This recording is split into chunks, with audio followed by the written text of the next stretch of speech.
Hi, how's it going? Hi, it's going good. Hey, How are you? I'm doing well. Your home looks so cozy, or your office, wherever you are, looks very cozy. I in my house. So this is where I've officed a lot this year, this pandemic. Actually, our main office is in the basement of our founder's house, and it is so overcrowded. So I decided to come Mm. home and do it from here. I've done some speaking from there, and people are always like, "Where are you?" This is our offices slash social enterprise slash donation drop off. So yeah, yeah. Very good. Um, so it's great to meet you. And are you Lucy? Yes. Sorry about that. Yes. Okay. Let me fix No, my no problem. I name. just saw your. You can leave it as Veronica's voice. I just wanted to check. I didn't want to start rolling, and then if the reins had been shared with somebody else, I wanted to make sure I was using the right name. Yes. Okay. Yes. Yes. And with you putting your last name on there, as I'm looking at the introduction, are you comfortable with me sharing your last name Yeah. as I introduce you? Okay. Yeah. Absolutely. Perfect.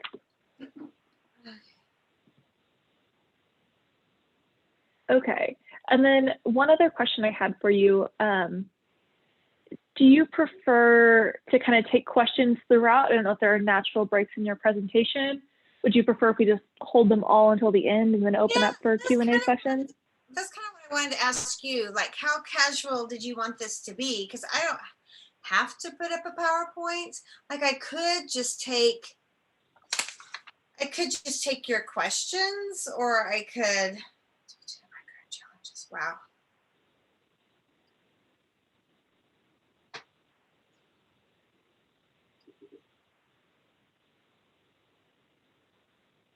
Yeah.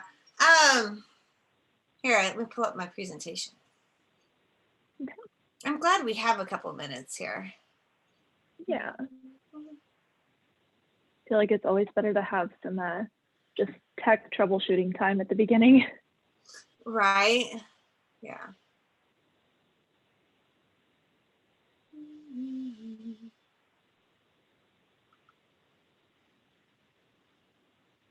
I'm comfortable either way.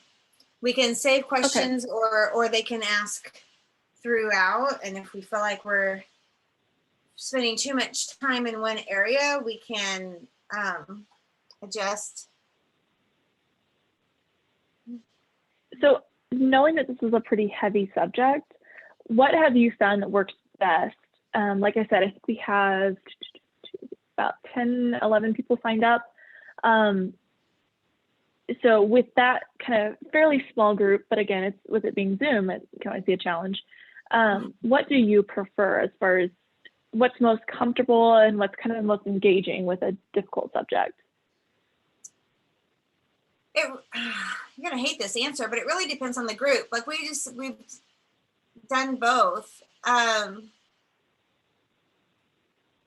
Sometimes the question that they're about to ask is going to be answered already.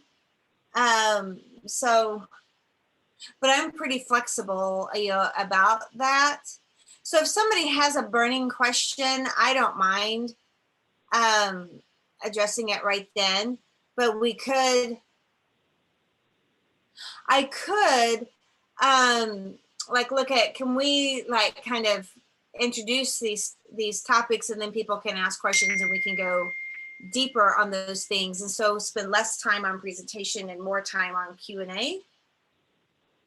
I think that works. And something also, since there are a few different topics you're going to cover, does it make sense for you to kind of have the reins on that so we can do Q&A throughout, but it's not a free-for-all?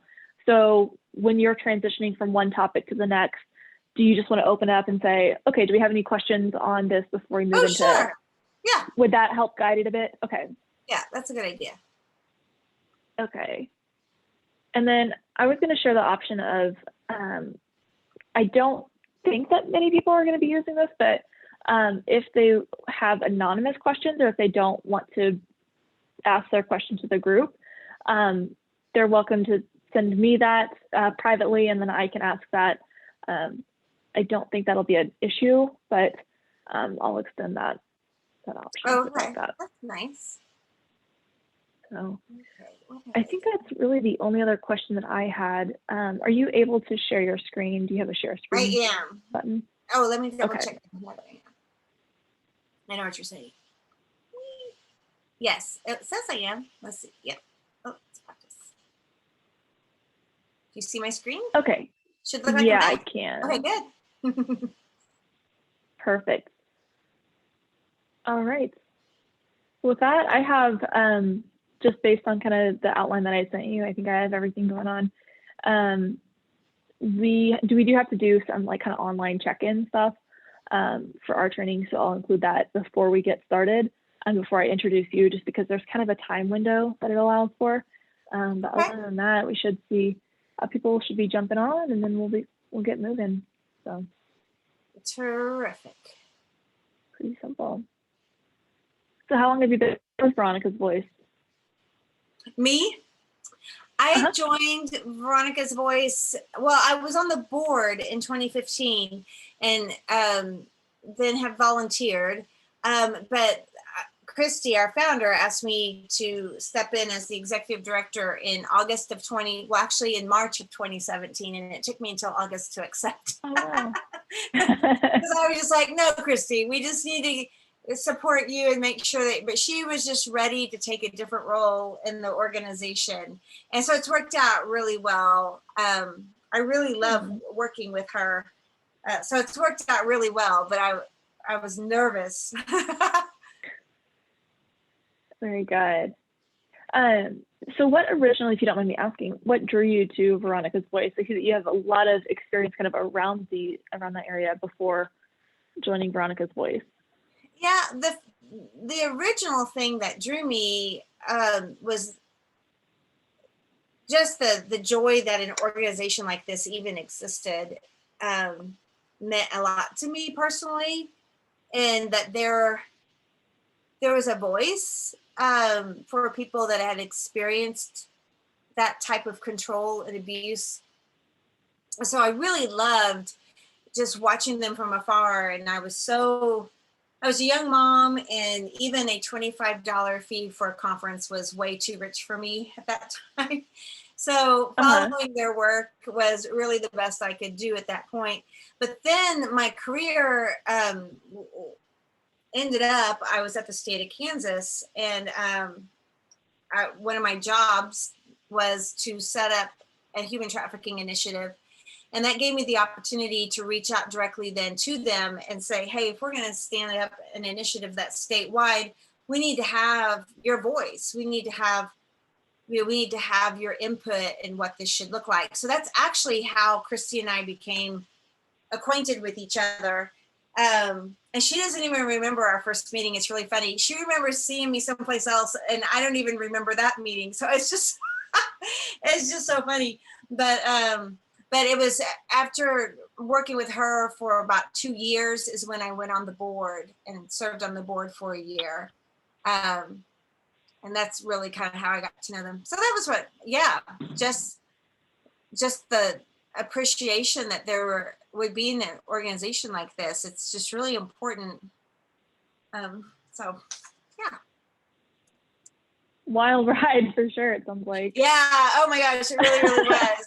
And it was so interesting because at the time that I was on the board, it was really bizarre. I left one of our board meetings and talked to our board chair at the time, and I was just like, I don't know how this is supposed to look or what this would even be like, but I think I'm supposed to be the executive director maybe. And she goes, no, we want a social worker with their master's degree, and no, you wouldn't be right for that at all. And I was like, oh, good. I'm so relieved.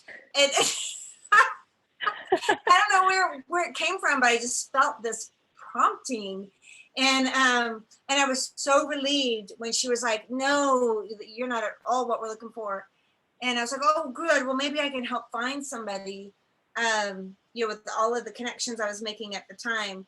And so it was, I don't know, it was kind of laughable now. Now I look back at that, I'm like, oh my gosh, I had no idea how this would work out. No kidding. Well, I'm glad that you were able to join us, and I'm glad that you've had so much success with Veronica's Voice and been able to really promote the organization. So yeah, thank you. Excited to have you. Yeah, I really love it. It means a lot. Okay, I'm trying to figure out how to combine these two.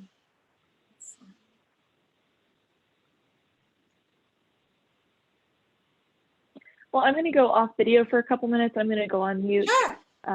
Just kind of grab some water before we get going. So feel free to play with any tech you'd like. Okay, thanks.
Hey, Ash, is that you?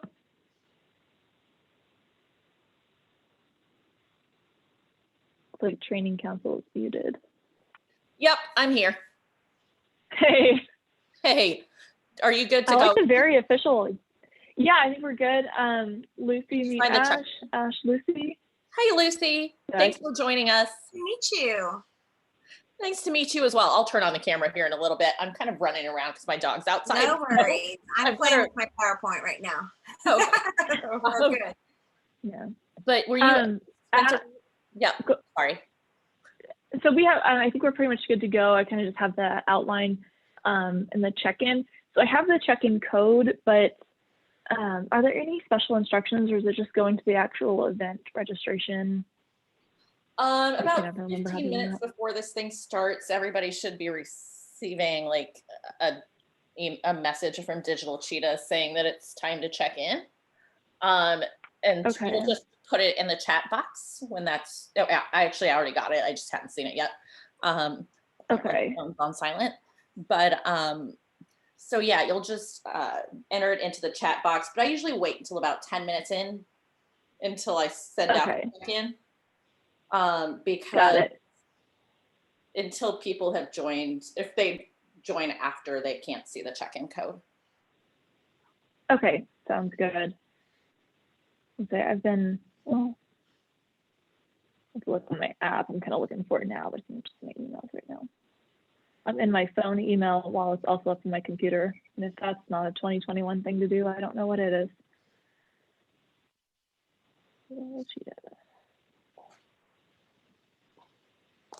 Oh, did you say you can't find it, or you can't remember your password?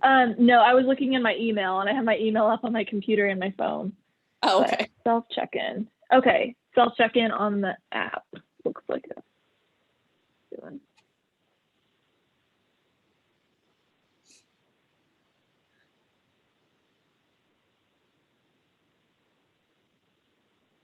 Make sure this works.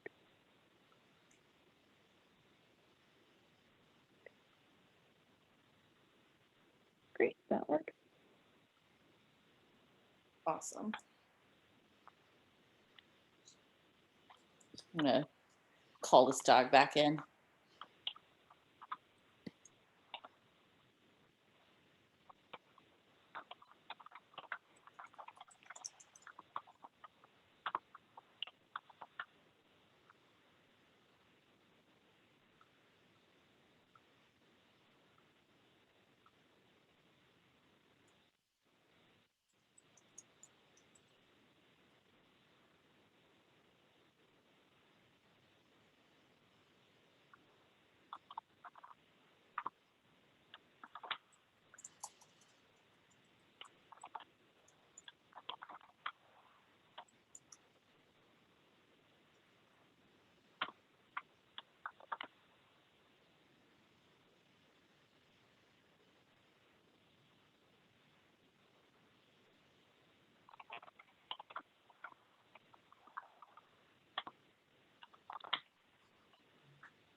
Oh, that's a fun way to do the logo. It's like it's big size. It's fun. Oh yeah. A lot of places have like a background that they can superimpose in their Zoom that has like their company logo on it. That's really cool.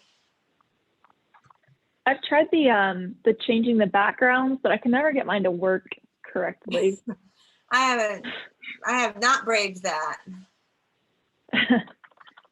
Probably doesn't inspire confidence for me to say I'm not really techie, but it's all right. Get through this. You're okay. That doesn't bother me one bit. Don't worry, I still actually have the hosting rights. So oh, there you have it. They'll just cut you off. It's not gonna be a problem. Yeah. Oh. Hey, Prada. I was like, ooh, time she for making her Zoom calls. appearance. Oh. She does love a good Zoom Has she figured? call. So yay. She's such a cutie. Thanks. The other one's a little more camera shy. I turn on Zoom. She's like, I'm out of here. Not a fan. Nope. But this one, just wait. She's been feeling a little under the weather today. So maybe she'll actually be on better behavior. Mm-hmm. But sooner or later, some point during this call, she is going to get up and slap me in the face with her tail a few times. She might talk me out at some point too. She's like, yep, I'm already getting ready for it. Mine is really old. What was that? You already know what to expect. Oh, yeah. She kicked me out last night from the board meeting, so. Oh. Like, well. I have a really old dog, but he's really a good dog, but he'll kind of scam his way in. So he knows, like, if I'm on camera and talking to people, he can, like, demand more attention. But I can't be like, no, get away. So I have to, like, lock him out whenever I'm on a Zoom call because he knows what he's doing. You've been banished. That's all right. You make it up later with the snuggles. Exactly. Dolce will usually start barking at some point during a Zoom. Prada likes to kick me out or beat me. There was one Zoom call I was on. It was when we were doing 21-day racial equity challenge for Junior League. And this was in one of our larger group meetings. So you're not with your normal assigned group. And Prada just comes running out of nowhere and tackles me. Oh, no. Oh. She comes right around the corner and like, whack, right in my chest. Aww. you will pay attention to me right now. Exactly. I'll show everybody who's really the star here. Exactly. She's like, So I'm in charge. It's hysterical. Yeah, I have to, sometimes I keep my door shut to the room here, and my husband's office is out of our living room. So my dog, she will lay just like right at the door or just somewhere where if either one of us move, she's prepared. What kind of dog do you have, Lucy? An Australian Shepherd. Oh, Yeah. cute. Heavy on the herd, I'm sure. She does a lot of corralling us. Yeah. Prada's a golden retriever, heavy on the retrieving part. So, I mean, usually she does, like today's been kind of quiet since she hasn't been feeling so great. But normally, yeah, every time I'm on Zoom, that's the other thing we like to do is make sure that we're keeping mom busy at the same time. So it's like you're not paying attention. I really think, I mean, this pandemic has been hard on our pets. oh yeah. They're like, if you're here, I should not have to share you.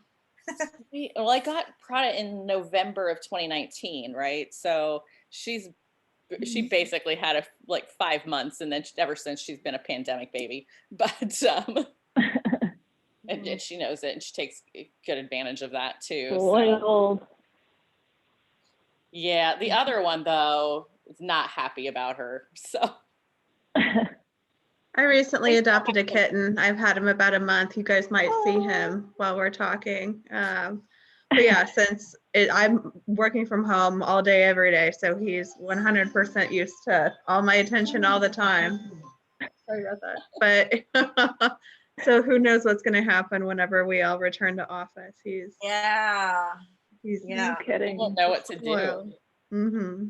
Is your company, do they have a schedule for returning yet? Well, it's being revisited in May. And that's really all that I know. So no schedule. I think everyone's probably in a similar boat that way. I know, yeah. But no idea. Yeah, I think, well, since I've been working from home for the last several years, like that part hasn't affected me. It's just at least I used to be able to go out and do other things and go to, or at least I could attend meetings in person. Yeah, and so I live in Tulsa now. My husband and I relocated in October. We're finishing out. I'm finishing out the league year as a member of the Kansas City chapter. But it's been so hard to, it's impossible to meet people. There's no in-person networking events. I'm looking forward to being a transfer. Starting my year in September. Hopefully we'll have some in-person things there, but I completely understand. I mean, Spencer's on my committee, right? So I haven't seen Spencer since her new member year. Yeah. So otherwise it's always on Zoom. Same thing with my step up as well. That's what's so bizarre is having been on a committee together for a whole year and never ever meeting like in person for the committee. It's so bizarre. Yeah. Well, welcome to Kansas City. Yeah. Yeah. It is bizarre. And when we meet on Zoom, we don't always make that time for networking. And so that's something, we've discussed in some of the groups I'm part of, is because when you meet in person, it's the real important time is that informal time when you're waiting for the meeting to start or afterwards during the break. Like that's so critical. So use chat. Yeah. Exactly. I'll share my email and phone number. Right. Help you give me a call. Yeah, I feel like there was a lot of that. We had Advocacy Day in Missouri on Tuesday. So yeah, I think there were a lot of email addresses being exchanged in the chat towards the end. So it was interesting. Like, I'm going to get all these emails from people that I don't really know. because it's all junior leagues, all Missouri leagues together. So we had Springfield and St. Joe with us. St. Louis, they kind of dropped the ball on their end, so they never showed, but everybody else was together. So we'll make it work. I have a feeling Kansas is going to be the same when we come up to that one on April 1st. So. Yeah. Well, I know that we're going to have, or hopefully we'll have a couple more people joining a little bit later, but in the interest of time and respecting everybody's evenings here, we can go ahead and get started. Just a little bit of housekeeping before we go. To check into this training, you can go to the Digital Cheetah app. I had to write out the directions myself, so I didn't forget. But on the app, you can go to menu on the side and then the self check-in, choose this training, and then the code I will drop in the chat. And it's 867921 code. And then if we have others join, I will share that again. So go ahead and do that. And then we'll give everybody a couple minutes to check in. If you have any issues, let me know. I'm just kind of marking names down too in case there's any glitch or anything like that. But I'll give everybody a chance to check in. And I'm trying to see, Spencer, what's that? Is that artwork behind you or a cloth? Yes, it's artwork. My my fiance has a really good eye for artwork, so he's the one that decorates everything. But yeah, there's always something up on the wall, so It's gotta enjoy a little bit of art in life. Thank you. Mm-hmm. I used to say, oh, it's his when we moved in together. I was like, oh, he painted that? No, he didn't paint it. It was just he owned it. So not that artistic. Beautiful. And your window, I see like big buildings outside your window. Yeah. I'm lucky to be downtown and soak up some of that sunlight when we have it. So kind of a rainy day. Oh, I know. Oh. It's supposed to be nice this weekend, isn't it? Hopefully, yeah. I sure hope so. I think so. Now I hear the Plaza Art Fair is on the calendar for this September. Yay! I always love that. Are you a big art person? Looks like your walls are pretty covered too. Yeah, well, and so these you see over here, people I love. So the top one was, I don't know if you can see it. I don't know if you can see it, but it was the gals kneeling at a cross. That was actually pasteled by a survivor, and then this middle one was actually done by my daughter-in-law. That's really sweet. And then this one is by a survivor, and this one is kind of a waxy pastel. I'm trying to explain it. I actually got to see her finish it off. But and this one's by a survivor. But wow. Yes, I actually do. Okay, and this is the butterflies with the rose is a really good friend of mine, and it's a multi-medium, but mainly pen and marker, I think. And then the other one is a print that a friend from church made and said he thought of me. I was like, great. I love it. Those are beautiful. I love dancers. I love ballet. What's the most thing I'm looking forward to post-pandemic. I want to go to the theater. I want to, you know what I mean? I want to see people together, lives being improved. Yeah. Oh yeah. So it looks like we maybe had one more join. So I've dropped that code again in the chat. So make sure you're checking in to this training so you can get everything connected there on Digital Cheetah. If you have any questions, let me know. I think that's probably given everybody enough time to get going. So we'll get started here. We have a nice small group tonight, so we'll be nice and informal. And Lucy, I think you'd shared that you'll have some breaks along the way if you have any questions. So I think you'll kind of open it up But otherwise, really informal. If you do have any questions that you would like to ask anonymously, you're welcome to shoot me a chat and then I can ask that. But I think typically junior league groups are good and open about Q&A. So we'll dive into this. Lucy Bloom is very gracious to join us tonight from Veronica's Voice. I know we've been chatting already here, but Lucy is the Executive Director of Veronica's Voice, a Kansas City-based organization providing residential services, a social enterprise, buyers education, and advocacy for survivors of commercial sexual exploitation. She leads the Kansas City Coalition Against Sexual Exploitation. Additionally, Lucy serves on the Human Trafficking Advisory Board for the state of Kansas.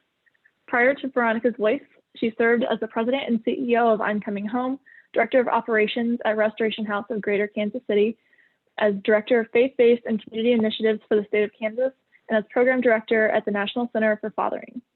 So we are very excited to have Lucy here, and she's got a lot of great content. So Zoom applause, and we're excited to have you. So take it away, Lucy.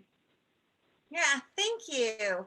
And I'd love, does everybody on here know each other? It looks like there's 7 of us all together. I think some people might know each other, but it's a big league. So some of us have not had a chance to meet we can yet. take a minute to do introductions if you want. I'd love to meet everybody and just, share. Let's see, what shall we share? We should just share why you're interested in this topic. I think that actually could be helpful to me as we get into this. Yeah. So who wants to start? Just introduce yourself. Why are you interested in this topic? I can kick it off. Set a nice low bar for everybody. I'm Spencer Elkinton. This is my first active year in the league. I serve on the community conversations and advocacy committee. Ash, correct me if I got that name wrong. It's always changing. I'm really interested in this particular topic because I think that human trafficking is something that we hear about as a concept, but we don't always know what that really means. And when we don't know what it means, we don't really know how to, just as general citizens, how to help support survivors and combat that. So that's what really kind of drew me to this subject and wanted to learn more about it from an expert. Awesome. I'll go ahead and go. So I'm Ash Peruliker. I am the chair of the Community Conversations and Advocacy Committee, which is about to become Civic Conversations and Community Advocacy. See, that's the final name that's been settled on for next year. And I'm also the incoming director of training.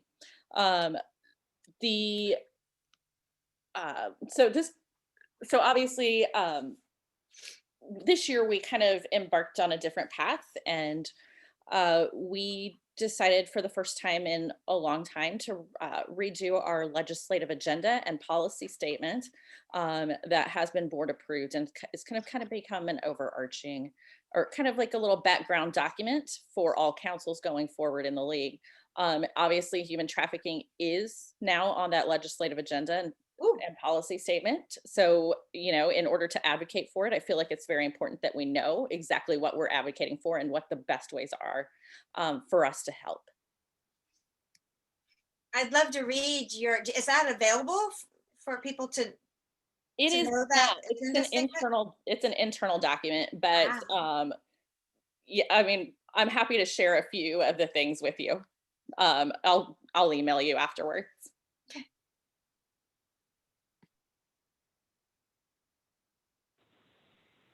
All right. Let's go. I can go next. Taylor, you up next? Oh, sorry. No, go ahead. Okay, sure. I'm Kaylee Palmer. I'm the editor of Inside Scoop, which is our publication that we send out. Yeah, we have one coming out very soon.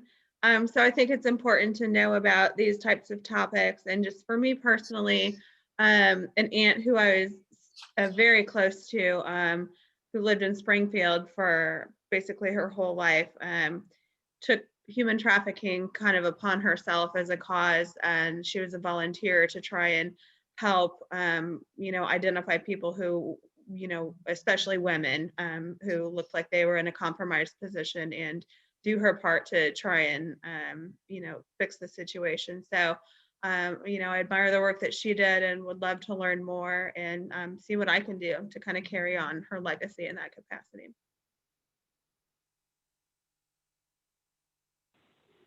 Great. You can go next. Thank you, Kaylee. I'm Go ahead, Katie Katie. Adams.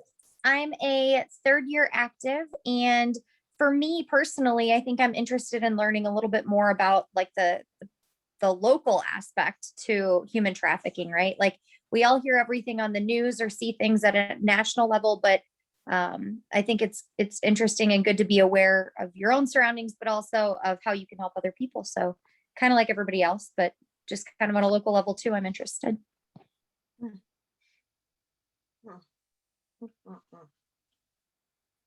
Hi, this is Caitlin. I'll go next. My camera is being a little funky, so I'm going to leave it off. But so I am a new member this year, and this is something that I know is a really important topic, but it's just one that I don't know much about or kind of what we can do to kind of help prevent it or just be supportive for those who have been victims. And so I'm just really interested to educate myself on just more about the topic.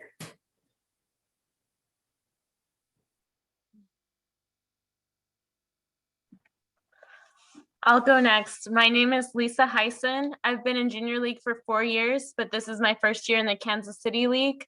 I've been seeing a lot more about human trafficking on different social medias, and I just want to learn how I can help support survivors.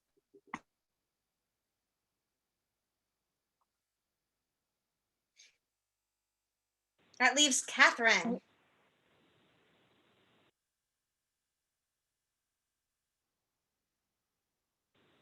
Catherine, I think you might be on mute still.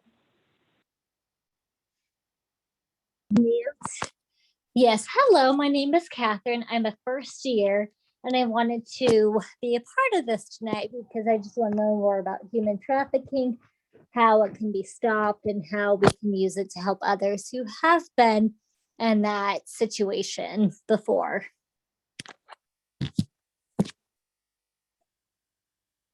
That really helps me going into this. And I was really excited to, Junior League has been a support to us off and on throughout our 21 years. And I love women empowering women. I mean, it's kind of the foundation of who we are is, a woman who after, being turned out at the age of 12, and then 24 years later, finding herself finally out of that life.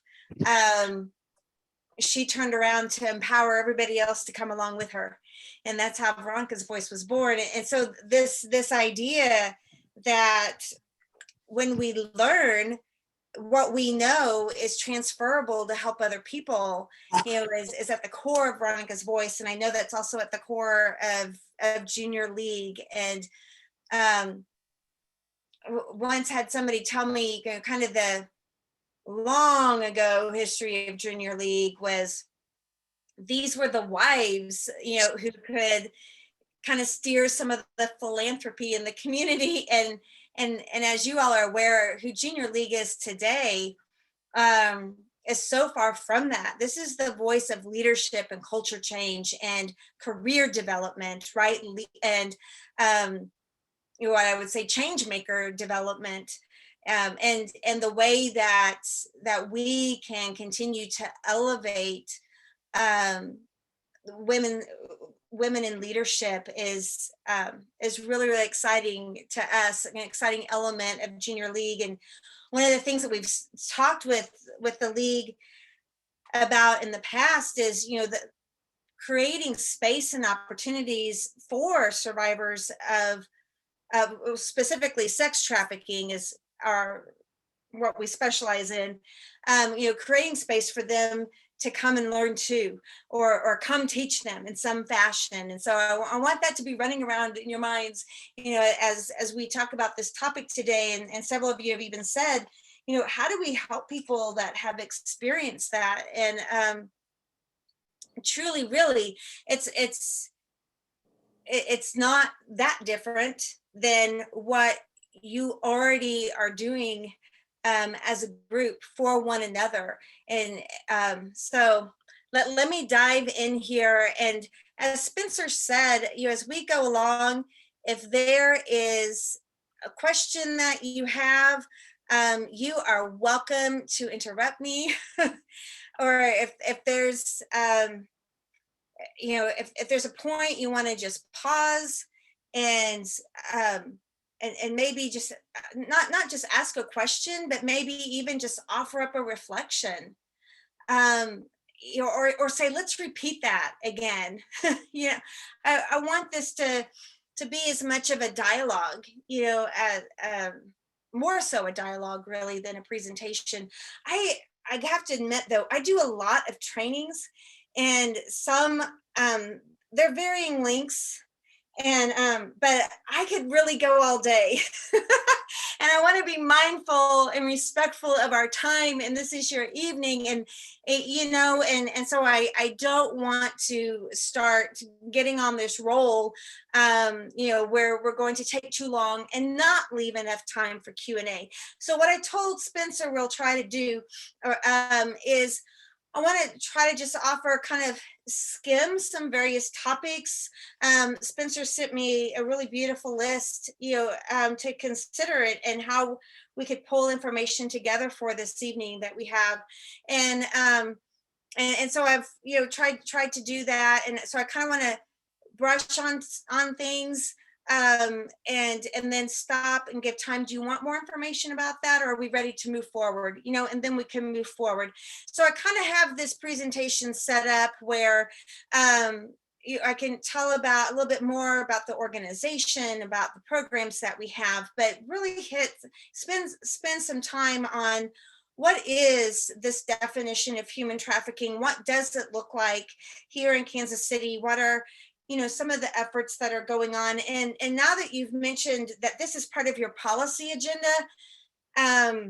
boy, is it ever part of our policy agenda, as you can imagine. And we do a lot of policy work. And so I want to be available, not just tonight, but want to be available to you all in any way that we can as you are rolling out your policy agenda with regards to human trafficking. And as I just said, we were founded before human trafficking was a term related to the crimes against women here in the US. That term was used to describe what was happening in other countries. And then it was definitely used to describe things that were happening crossing borders, right, from one country to another country, and that type of thing, and for labor trafficking or for sex trafficking. And it was in the early 2000s that they started having these discussions about how do we recognize that this is happening on American soil. And not only are Americans the number one consumers around the world, but we also we also here have it happening every day around us in every community, whether we're a rural community or an urban community or a suburban community. This is happening, and it's unrecognized. It's swept under the rug. People look the other way. Labor trafficking is protected in the name of big business. And the bottom line, and sex trafficking is blamed on the victim rather than the consumer. And so it's been quite a challenge. And our founder, Christy Childs, she was actually there in DC working with the administration when they created the Trafficking Victims Protection Act. They wrote into it a recognition that this was happening here in America, and started to write laws for how they were going to address it. And as they started to write those laws, they said, well, we've got to start somewhere. So we'll start by recognizing that it happens to children, and then it happens to adults that are coerced, forced, and frauded into it. And the mistake we made in that is they're all forced, coerced, and frauded into it. Children don't choose this. Adults do not choose this. it's called a trick for a reason, whether it's labor or sex trafficking. And you know, we have this system right now where some victims are worthy of being called a victim and some are worthy of being a criminal put in jail. And that is the thing that we're trying to bring equalization to, and trying to recognize that all persons that are afflicted by this crime are victims of that crime, and that we need to create ways for them to access services. We need to create ways to prevent them from having this as their only option to begin with, right? We need safer communities, all of these things that I'll kind of talk on as we go through this presentation. But I really, really appreciate that you have a lot of issues you can address as leaders and change makers in this community, and you chose this to be one of them. And I honor that very much. And so thank you all for doing that. Our mission it's three-legged. So we empower women to exit. We seek to prevent the entry into, and then also to end all demand for prostitution / sex trafficking in the United States through survivor leadership. And I'll explain more, as we continue to go along. But I do want to share. Spencer had asked why was I so drawn to Veronica's voice, and as a young girl, I was taught to trade sex acts for money as a little girl, and growing up without a way to articulate that, and I was too young at the time to really understand what was going on. As I became older and I realized what was happening, it really started to destroy my ability to love myself, my ability to grow, my ability to find purpose and feel like there was any future for my life. It was devastating on every level that you can every way that you can look at where my life was at that time. And there were people who stepped in and came around me. My high school principal stepped in and they created an in-school detention setting for me that protected me from the people that were controlling me. And then I was on house arrest. And so that allowed me to get that space from this particular person. And then they did a restraining order, which it was a small enough town that it actually ran that person out of town. And I had this opportunity now to try to heal without the influence of that person in my everyday life. And then my high school worked with me to help make sure that I would graduate. And then they pushed me into college. I remember sitting at my graduation, believing they're really not going to call my name. Went to pick up my gown. I was sure it wouldn't be there. Then I sat, and I'm a W. I was Walters. It was awful sitting there watching all 484 people in my class. Which is small compared to classes up here. But, I'm sitting there watching all my classmates walk across that stage, and I just knew they wouldn't call my name. Then they called my name. So I walk up there, in shock that they've called my name. And then I open up my little folder and there's nothing inside of it. So I just knew, I'm not going to graduate.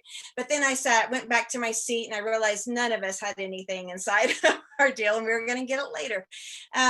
So just all the insecurities and the fears, I was really giving my life over to those, and found myself at William Jewell College, and really owe a lot. I owe my life to my principal, but I owe a lot of my growth and just pursuing all different kinds of career fields. I owe that to William Jewell College, and they are still supportive of me to this day. I stay in touch with some of the professors there. They send interns our way. And so I say that, just from the standpoint of, how do we help somebody who's caught up in that life? You help them by exploring, what do they need? What will help them to stay? Support do they need? I needed letters of reference. I needed mentoring. I needed people to allow me into their home. I needed, and I would not say take somebody off the streets into your home. I would say, but as they're working through their recovery, and come around there. If you have family members that have an individual in their family that is, it's clear to you they're really struggling and they could really be susceptible to being trafficked, come around that family, support them, don't judge them, don't say their parents must be failing, don't say, all those things that, maybe our parents would have reacted in a certain way. Step back and say, is there a way that we can respond, that we can come around and actually be a support that's non-judgmental, but still sets appropriate boundaries, appropriate accountabilities in place, right? Because we all are on this lifehood journey of learning how to have the healthiest relationships possible. But when I saw Veronica's voice was this organization being developed in Kansas City, it meant the world to me. It meant that there is a place where people that have experiences either like mine or much, much worse than mine, which most of the women we serve, they did not have a principal that stepped in and intervened for them. They did not have a family life. My family life was not perfect. I was safe at my house. I could live at my house, and so many women are actually trafficked first in their home. And so where are they supposed to go? So just to know that there is a place for people to belong, and to have somebody advocating for them meant a great deal to me. Some of the driving forces of commercial sexual exploitation include things that that Junior League has been coming around the community to support for a long time. Poverty, right? Homelessness, incarceration, and especially those cycles of incarceration, having been unable to maintain steady employment. That has been a real challenge for a lot of women, even in recovery right now, during the pandemic, that some of the landlords that did not respect the non-eviction notices were requiring sex acts in order for them to stay housed. And, so it's just like, whoa. So, being able to have steady employment that they can count on, and they're not going to be furloughed and that type of thing, is really, really important to survivors. But it's really important to the community as a whole. Unaddressed childhood sexual abuse is the number one common shared experience of the women that we work with. Average age of drugs or alcohol abuse, this is average starting at 11. So before they're even teenagers. But some of these women's stories they were much younger when they first had drugs introduced to their bodies, or never being in a home where there was not a lot of that occurring, in their presence, and not seeing sober adults that were functioning in a healthy manner. A lot of the women have just been surrounded by dysfunction the entirety of their lives. The average age that the women that we serve were first trafficked is between the ages of 9 and 12. So my introduction was early on, and Christy was our founder. She was turned out into the streets at the age of 12. Veronica Neverdusky, whom we are named after, she was turned out at the age of 14. And so these are individuals that if they have the good fortune to survive what they're doing to be able to try to survive, they experience repeated and prolonged trauma for years and years. So they suffer post-traumatic stress disorder that has been equated to a prisoner of war who is being tortured in the Vietnam War. And so it's very severe, what many of these individuals have experienced and repeatedly. And then they also have co-occurring addiction. There are a lot of controllers that use drugs to create dependencies, and to also make them partners in crime, to where now they are culpable. So it is a very, especially with sex trafficking, I mean, it is. But even in labor trafficking, they still use drugs to create dependencies. They use they use a lot of I want to say brain training, but that's, you guys know what I'm talking about, brainwashing. They use a lot of brainwashing. They use a lot of lying. They use a lot of threatening to maintain control. And then the majority of our women have additional trauma-based mental illnesses. And trauma-based mental illnesses include things like borderline personality disorder, dissociative disorder, bipolar, schizophrenia. I'm trying to think at multiple personalities, especially with women who were maybe in their very early years, where they were taught that, like with ritualistic abuse and that type of thing, they were taught that this is what they were made for, and they teach them at a very young age how to split their personalities so that they can function one way at school and function another way at home. And so some of the women even have forced multiple personalities in that way. So there's a lot of different mental health issues that they are dealing with.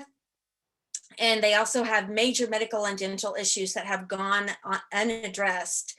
They have been treated with street medicine, right? And so by the time that they finally get to a safe place where they can be sober, they realize how bad their teeth hurt, or they realize that they've got this chronic pain, or they had this bone that broke that didn't heal right. And now they're looking at, how am I ever going to deal with those issues, because they also are uninsured. So there's a whole lot of issues that an individual is dealing with when they are trapped in this life long enough that they become adults, and it's gone into their adulthood, and now for them to try to exit and rebuild their lives is a very heroic effort. So one of the things that I always say when folks will ask, very well-meaning folks will ask the question of, can't they just go to a shelter, or why don't they just get their GED, or why don't they just get a job? Like, can't they go through one of these programs? And my comment to that is, it's not enough to challenge people to make a better choice.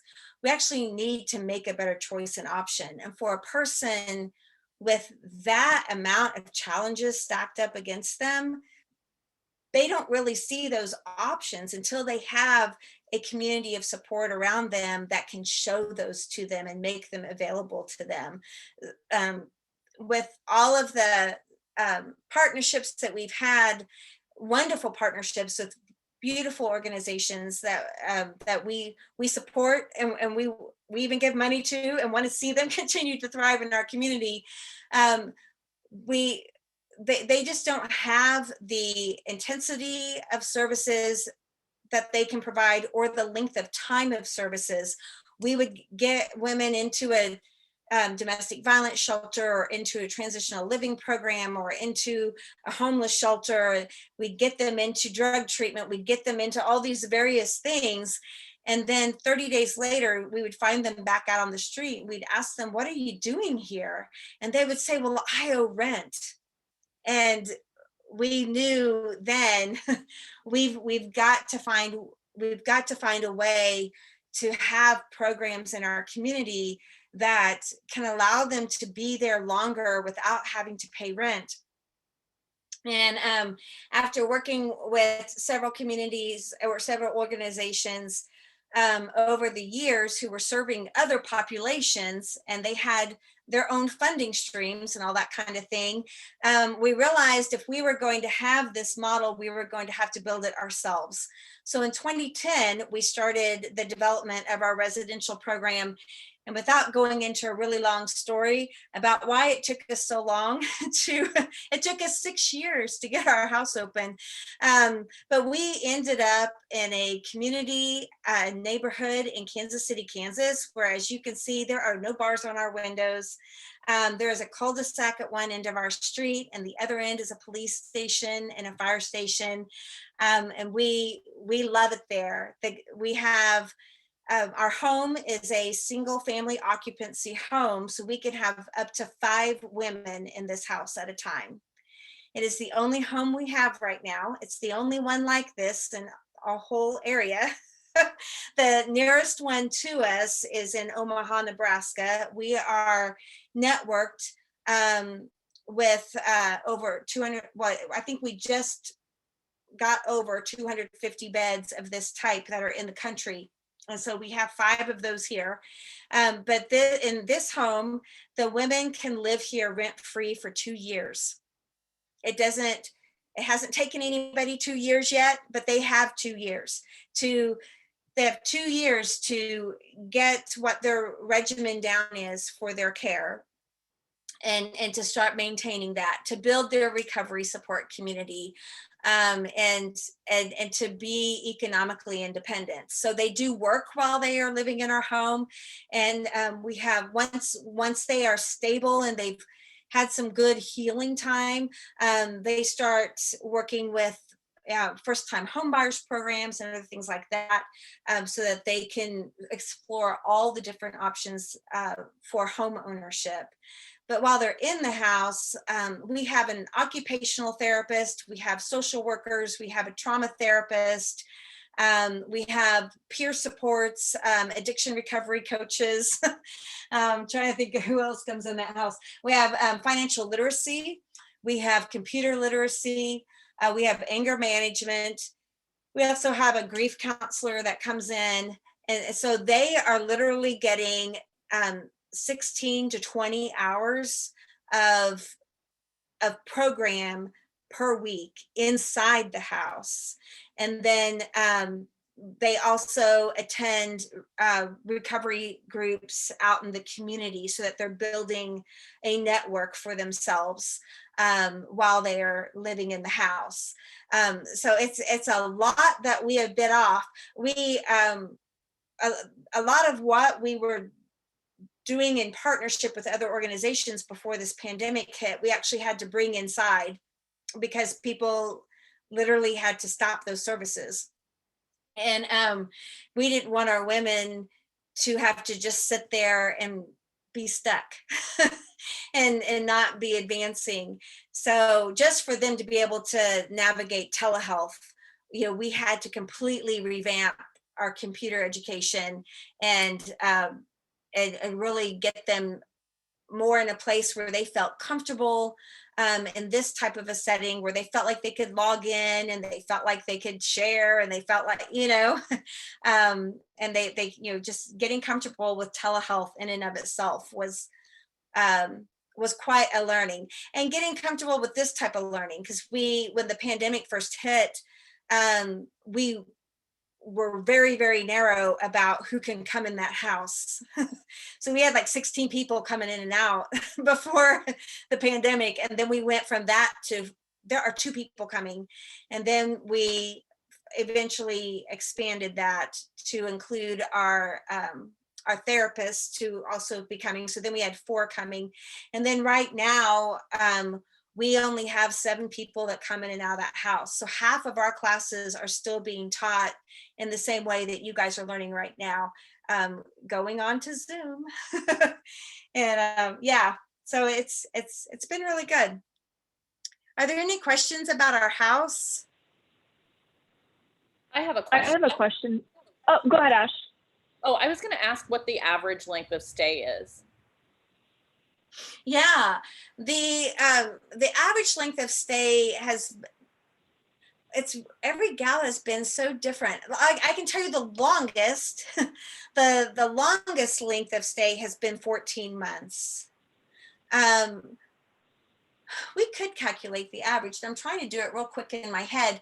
It's really about, it's somewhere between, it's really teetering around that 12-month mark. We've had some gals that, after 9 months of being there, they just were really able to, and when they hit that 9-month mark, they're pretty ready. When they hit the 12-month mark and they've had a whole 12 months, of their brain being able to heal, that seems to be the real sweet spot right there, is that 12-month mark.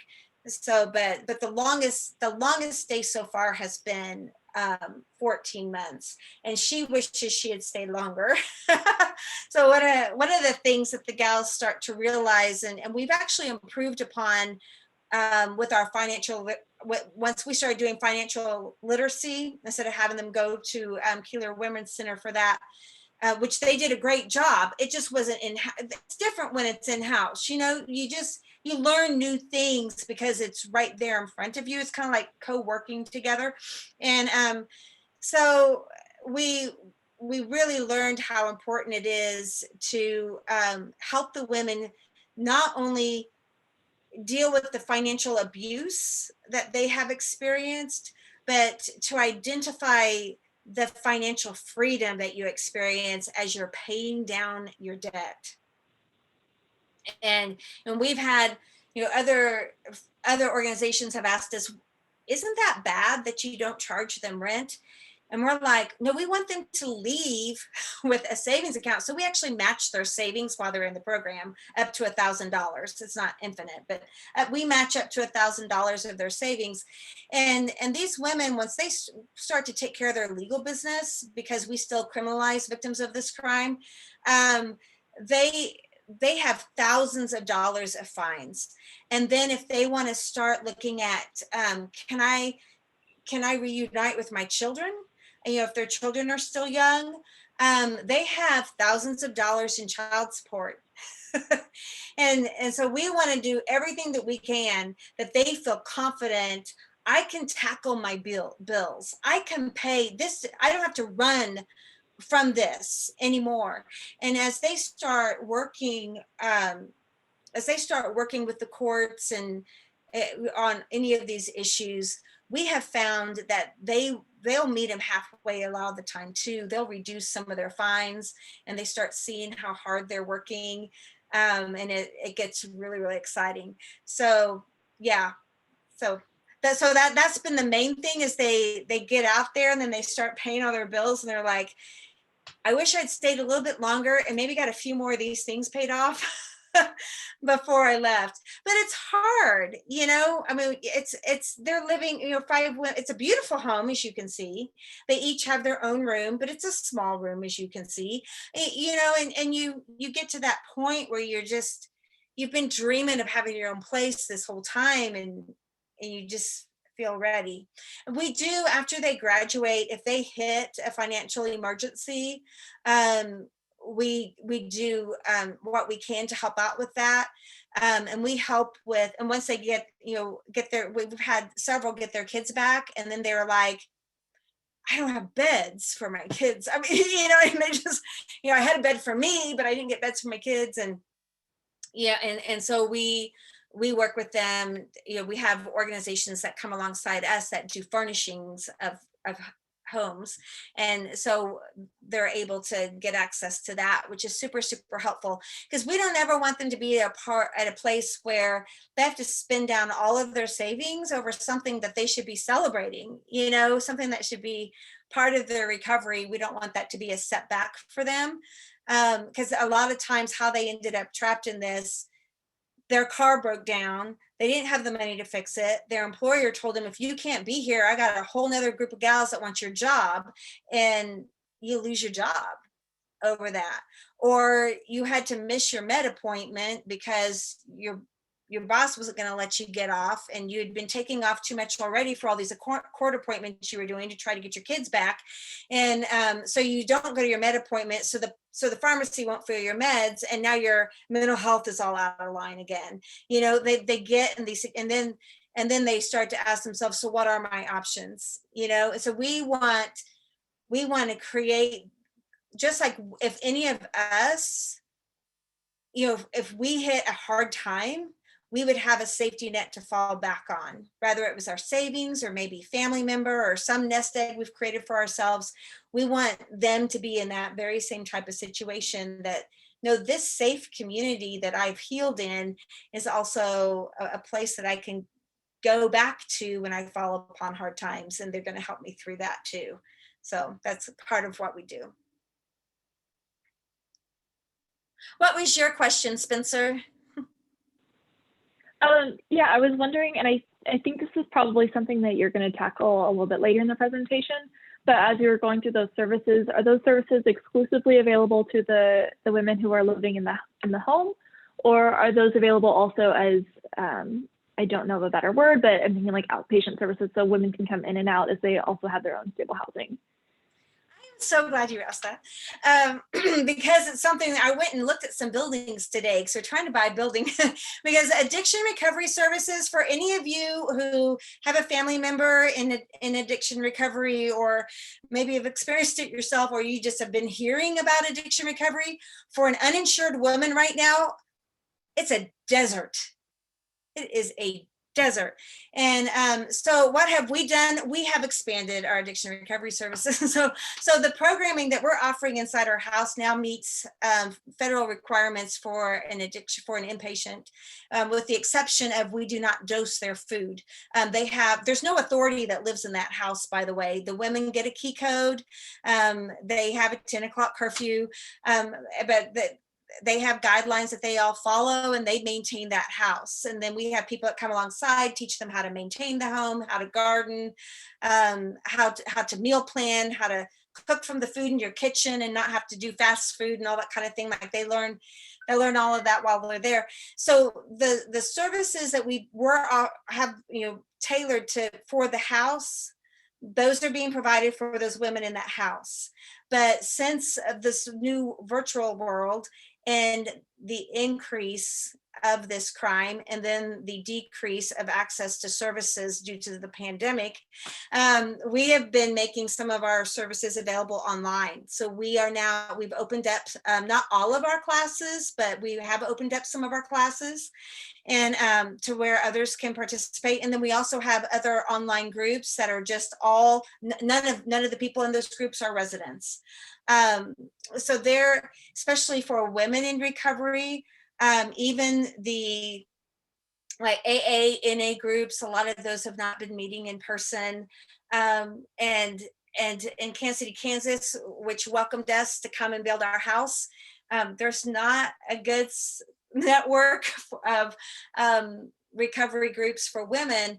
So we, through our social enterprise that you're seeing picture of our hand soap and lotions there, through our social enterprise, we have finally gotten to a point where we're going to purchase a commercial property that will house our social enterprise by day, and we'll have addiction recovery classes by night. So we are so excited, and we've already been planning, you know, we're going to have a Memorial Day cookout and a July 4th party. Like we're already we haven't even bought the place, and we have plans for it already. It's got a deck on the back, and yeah, so it's going to be like on a rooftop type deck. So we're so excited. Yeah, and it's really important that we do this. I mean, we have had to become our own detox center. It's been really challenging. But through our social enterprise, the original vision when Christy started Veronica's Voice was housing and jobs, and then people said, use what's here. And so we did. We partnered with everybody who would partner with us, and ultimately realized, no, we want to build something really unique here. So we started the housing, with the residential recovery housing. Then we started our social enterprise in 2017. We were making pies, and we took the money from the pies and said, gals, what business do you want to go into? And they said bath bombs. So we went into bath bombs, and now we have a whole host of products that you can see on our website, veronicasvoice.org. And ended up moving our store online with the pandemic. So they hand make products, and 100% of what is made is going right back to their services. And right now we have a 3.5 return on investment. In other words, for every dollar we're spending on product materials, $3.50 is going into services. So it's not a booming, great big business at this moment, but it's we've definitely come to the point where if we don't move, it will not continue to accelerate. So we foresee a apprenticeship program where the women will be paid while they are in recovery, and for the first 6 months that they're with us, we'll be able to employ them, so that then once they do go work for other employers, they have more recovery underneath them, because within the first 90 days we want them employed, we want them working and starting to save money and pay off their debts, but also knowing that they can contribute to their community is the main thing. But here the women love making the products because they understand that this is paving a way for the next woman that's going to be in this program. So they have that same passion, and it's really, really fun. So that's our social enterprise, and we're trying to get a building in Strawberry Hill. We want to be in Kansas City, Kansas, because that's the city that allowed us to open our home. So we want to stay there and be part of the revitalization that they're doing there in Strawberry Hill. It's a really fun area. I have a question. Yeah. And it's not about the social enterprise. I think that's awesome. It was about a little bit, you were mentioning, some of the online services that you're offering. Are technology issues something you guys have had to face with people having access to computers or access to the internet? Huge. Yes. No, and there's a lot of people, even you hear about the broadband issues, in rural communities, but there are so many households that do not have access to internet in Kansas City. And it's been a big problem for kids to stay in school, which leaves them vulnerable, right? I've been seeing more and more kids that they are graduating early. It's scaring the death out of me. I mean, I'm just, because I just feel like we're not doing enough to really protect our youth and make sure that they are on a pathway to being able to be economically independent. But yes, there are a lot of, and before the pandemic, women could go to a library and they could access internet, and that changed. Now the libraries are starting to open back up, which is a very, very, very good thing. But even like being able to sit at a McDonald's, now that's starting to come back up again, and you see people now working out of coffee shops and that type of thing. Mm-hmm. So that's getting better.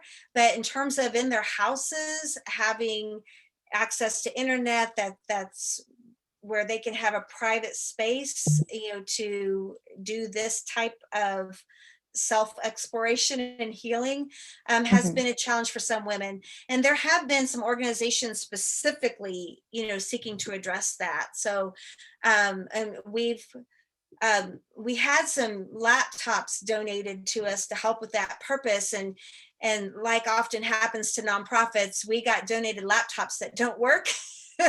And, as it would be, nobody's been able to come over and figure out how to make them work. So we didn't end up, we thought we were going to have this thing where we were going to give the gals laptops and help them get internet. But anyway, but yes, and it hasn't been like a super, like for our experience, it hasn't been like, this is a huge, huge, huge problem for so many women. Like we've had, the majority of women have been able to maintain their internet. But for those that can't, I think it's something we need to stand up and pay attention and even ask ourselves, so we just understand this many that can't, how many do we not even know about that don't have access to internet or like traffickers, they'll control your phone and that type of thing. And so how are you supposed to even do telehealth if you even have access to a doctor? So it really has left a lot of people in a very vulnerable place. So we've continued doing our street outreach and our phone outreach, internet outreach with individuals to try to just find out, how can we help you? And there's a new drop-in center that just opened up. They're not open every day, but they're open up. I think they open up on Thursday night, and they're open all weekend. Off of Independence Avenue. It's called Christine's Place, and they can go there. I believe they can access internet there. And then Elio's Coffee House has been open and allows people to access internet there. That was a very good question. Yeah. Thanks. Yeah.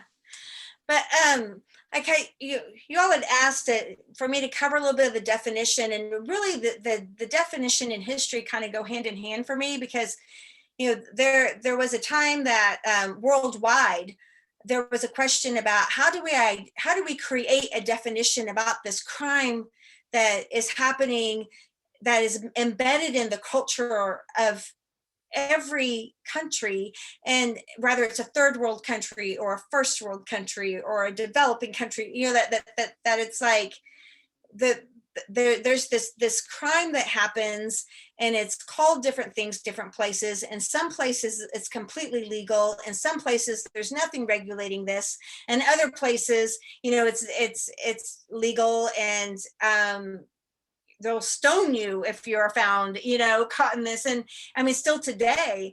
So they were trying to figure this out. And so this Palermo Protocol is what they came up with, that states that human trafficking is the recruitment, transportation, transfer, harboring, or receipt of persons by means of threat, use of force, or other forms of coercion, of abduction, of fraud, of deception, of abuse of power, or of a position of vulnerability, or of the giving or receiving of payments or benefits to achieve the consent of a person having control over another person for the purpose of exploitation. I'm going to break this down a little bit for us here, because it's a very big mouthful. Exploitation shall include, at a minimum, the exploitation of the prostitution of others or other forms of sexual exploitation, forced labor or services, slavery or practices similar to slavery, servitude, or the removal of organs. And there's a couple of things I really love about this definition. One of them is, they say at a minimum, this includes the exploitation of the prostitution of others. And whenever you look at the anti-slavery movements that have happened in the world, and you start to look at, okay, so how did social science, kind of assess the situation? They have said throughout the hundreds of years, they have stated, we can address all slavery except for sex slavery because of the entitlement of men. And I like that they list it first here. They went ahead and called it out, and they listed that first. And we hear the numbers of people enslaved in the world today, and it's mind-boggling. And they say there's more people enslaved today than have ever been in all of history. There's also more people on the planet today, right, than there ever has been in all of history. But and 70% of all women and children who are in any labor trafficking are also sex trafficked. So as I really appreciate and value that they have recognized this individual, kind of that same way I loved when Veronica's voice came out.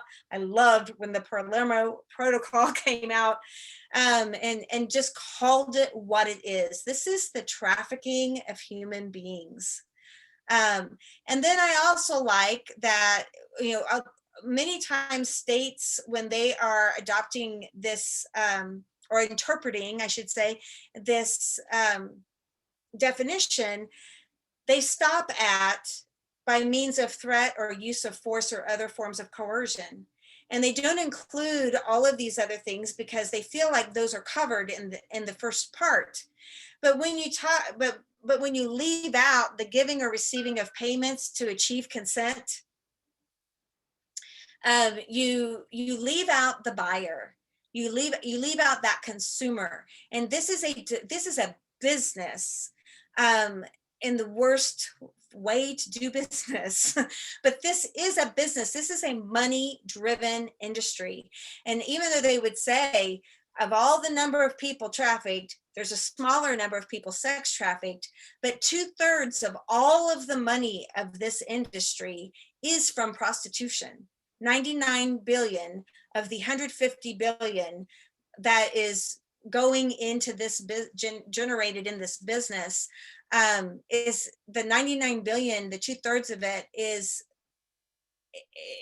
actually spent in prostitution. So it is really, really important that we look at who is this person that's buying, who is it that is paying, right, for all of this. Where's this money coming from, in other words? So I really really value that they've said somebody's giving a payment to achieve consent. And that's what I was taught. I was taught the further you go, the more money you're going to get. That this is all about money, and money-driven entitlement, money abuse that is monetarily motivated is actually some of the most dangerous of forms of gender-based violence that exist in our world. It's not. I have a question. Yes. Around this, and this might not be the right time. It's kind of a weird question. But in the past couple of years, it seems like sex work has been more clearly defined and kind of validated for those who are willingly choosing to be a part of sex work. So how can, if that is considered a valid career or a valid path that people choose, how can the consumers of sex work do so responsibly? And how can they kind of validate that they are selecting something that's not trafficking? I'm really glad that you asked that question. I encourage you to continue to have that dialogue and to talk through that. As I go through this presentation, you'll see more about our policy position, but we are networked with survivor leaders across the country, and thousands of we've served 10,000 survivors right here in Kansas City over our 21 years. And sex, or a sex act, in our opinion, access to a person's body in that way, in our opinion, should never be a condition of employment. There should be no school that teaches you how to do that. Should be no degree in that. That it is such an invasion of the human rights and dignity of that individual that should never be a condition of employment. And the people who we know around the world, not just on this continent, but in other countries as well, who are proponents of sex work, they state it on the basis of what other option do these people have? And so because this is all that they're good for, then shouldn't we regulate it and tax it? And when they talk about, and they did this in Las Vegas, when they said, we're going to make it legal here in different areas. And and they set up those brothels, and I can tell you on behalf of women working in those brothels, you know, they claimed, well, there's STD testing done here, so you know you're not going to get STD here. Well, let me tell you where the STDs come from. They come from the consumer. They don't come from the victim of the crime. And so it's consumers do not want her to be protected. That's not the experience that they're looking for, is protected sex acts. So I even hesitate, I call it sex act rather than sex, because even the word sex, as we've learned about it in its most beautiful form, right, is a very intimate, a very appropriate way to share in mutuality and respect for one another. But when there is a payment giving to achieve the consent, it's no longer mutual. It's no longer equal. It's now an act of power and control. So in our policy stance is that the purchasing, the acquiring of a person to perform a sex act for your gratification is at very best sexual misconduct that needs to be surfaced and addressed, so that the people buying have that opportunity to learn and understand what is the true lives of this individual, what is really behind this toxic idea that there are some women who are for the taking, who are commodities. It's happened to them before, they've done it before, so what does it matter if it keeps happening to them again? Yeah, and we actually have a class. We have a class called Stopping Sexual Exploitation. It's a program for men. It's for sex buyers and any man who wants to learn. But we really think it's important that as this message of, well, we don't want to criminalize the person being purchased. That's true.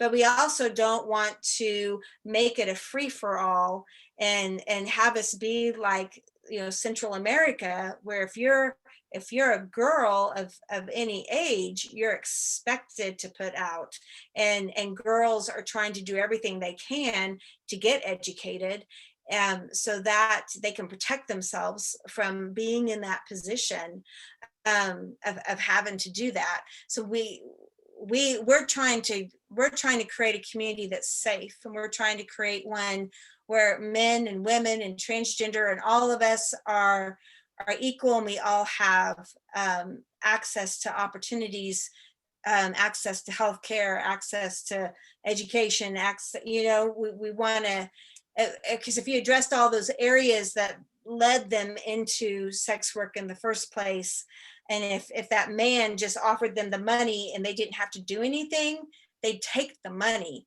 because it's about survival.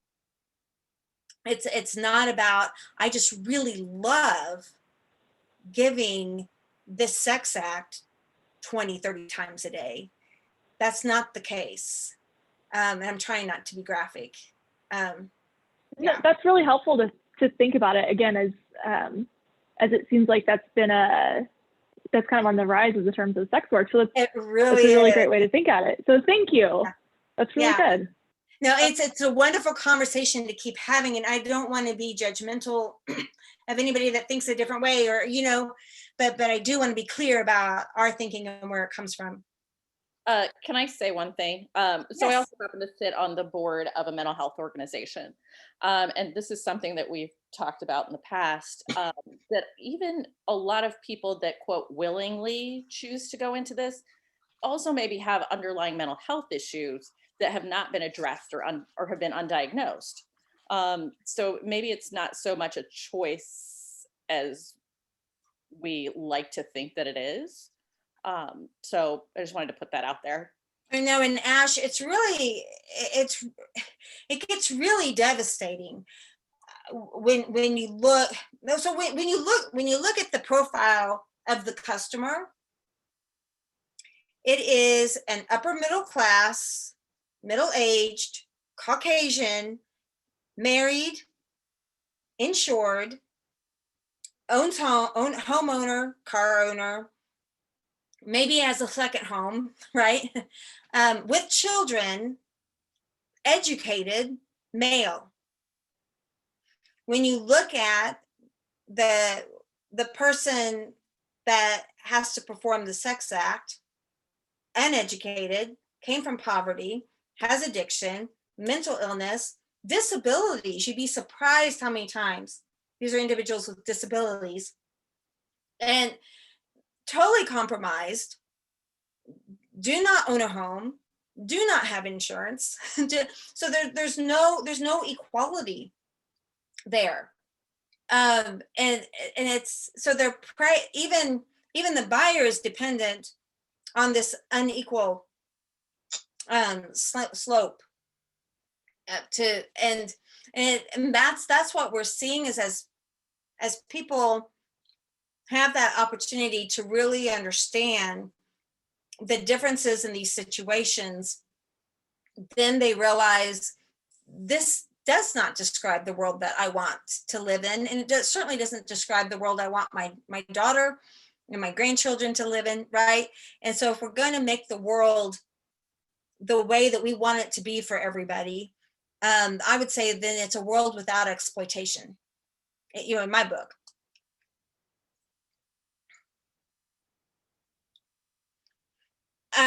Oh, this was really interesting.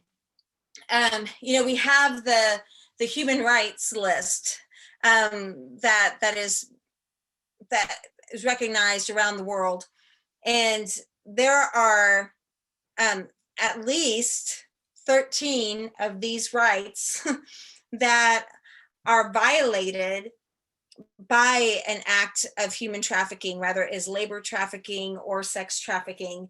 And so we feel like this is a public health issue, but it's also a human rights issue. And by addressing it as a human rights issue, we've actually found a lot of commonality across all the spectrum of thinking on this issue of human trafficking, because the violations of human rights, and this was stated by, as you can see, Cara Napolitano. How you guys say her last name? Napolitano. Thank you. Thank you. But they're both a cause and a consequence of trafficking in persons, making the promotion and protection of human rights particularly relevant to the fight against it. And even those who are promoting full decriminalization or are promoting legalize the whole thing, which has two different things to say. To decriminalize means we're just not going to arrest anybody or call it a crime when this is happening, but to legalize is to say, yes, this is bona fide work, and we're going to have it be a qualification for employment, and these people, taxes will be paid, and all of that. And so whenever we do talk about human rights, that is a place where we find a lot of common ground, because we do want to protect the human rights of all people. Any questions now? I'm sucking on a cough drop because I started to get really dry. With a model that we have been proponents of for the last 21 years is the equality model, and it's gaining a lot of traction. So I would love to send this to you, since you guys have a policy stance. I want to send you this PowerPoint because these are links to videos that are really, really good and kind of explain some of what we're talking about. We do a lot of work at the state level primarily, and then we do also a lot of work at the city level. We work with law enforcement, we work with FBI, we work with Homeland Security, but we also work with sheriff's departments, highway patrols, all kinds of folks. We're working with the Attorney General's offices on both Kansas and Missouri side, primarily on the Kansas side because of where our home is. We're in Kansas. But the very first part of this is to provide criminal relief for the victims. For all of time, we've made this mistake, and it's even back in the Bible, that the woman is the one that is brought out to shame, and she is the one that is found at fault, and that men are just considered to be persons with needs, persons that could not help themselves, persons who we just kind of looked the other way at their behavior, because after all, boys will be boys. And so we have made this mistake from the very beginning, that the person who was being prostituted, and keep in mind, like our whole expertise on human trafficking is the side of sex trafficking. Women who are sex trafficked are also labor trafficked. But this has just been, this has been part of our history, and so that's where our specialization is. So our focus, though, is to first provide them criminal relief, stop arresting them, stop putting them in jail, stop piling all of these fines upon them, and connect them to services, the same way that we do with domestic violence survivors, connecting them to services, and then identifying the person who is perpetrating the abuse and addressing them with re-education. So, and then providing high quality services, forgive my misspelling, but providing high quality services for victims is very, very critical. That is the number one thing that law enforcement tells us is, how fast can you guys grow this thing? Because they don't have a place to take the women, and they tell us, sometimes we take them to jail just so that we can get them out of the situation that they were in. And so whenever that happens, there are judges that have worked with us to allow those gals to come to us instead, and have worked with them to clear their records so that they took the criminalization off of them. And that's really what we want to see happen. And we want to see the types of services that we're providing. We want to see them be available to many, many, many more people. We serve about 160, well, we served 167 women last year. So obviously not just in our house, but through our non-residential services as well. But we know that there are, it's been estimated that there's 3,500 women, adult women. So this isn't counting the children, but 3,500 adult women, and then approximately 800 children that are being trafficked in Kansas City on any given day. So it's really important that we have service spectrum available to them that can help give them a pathway to prosperity.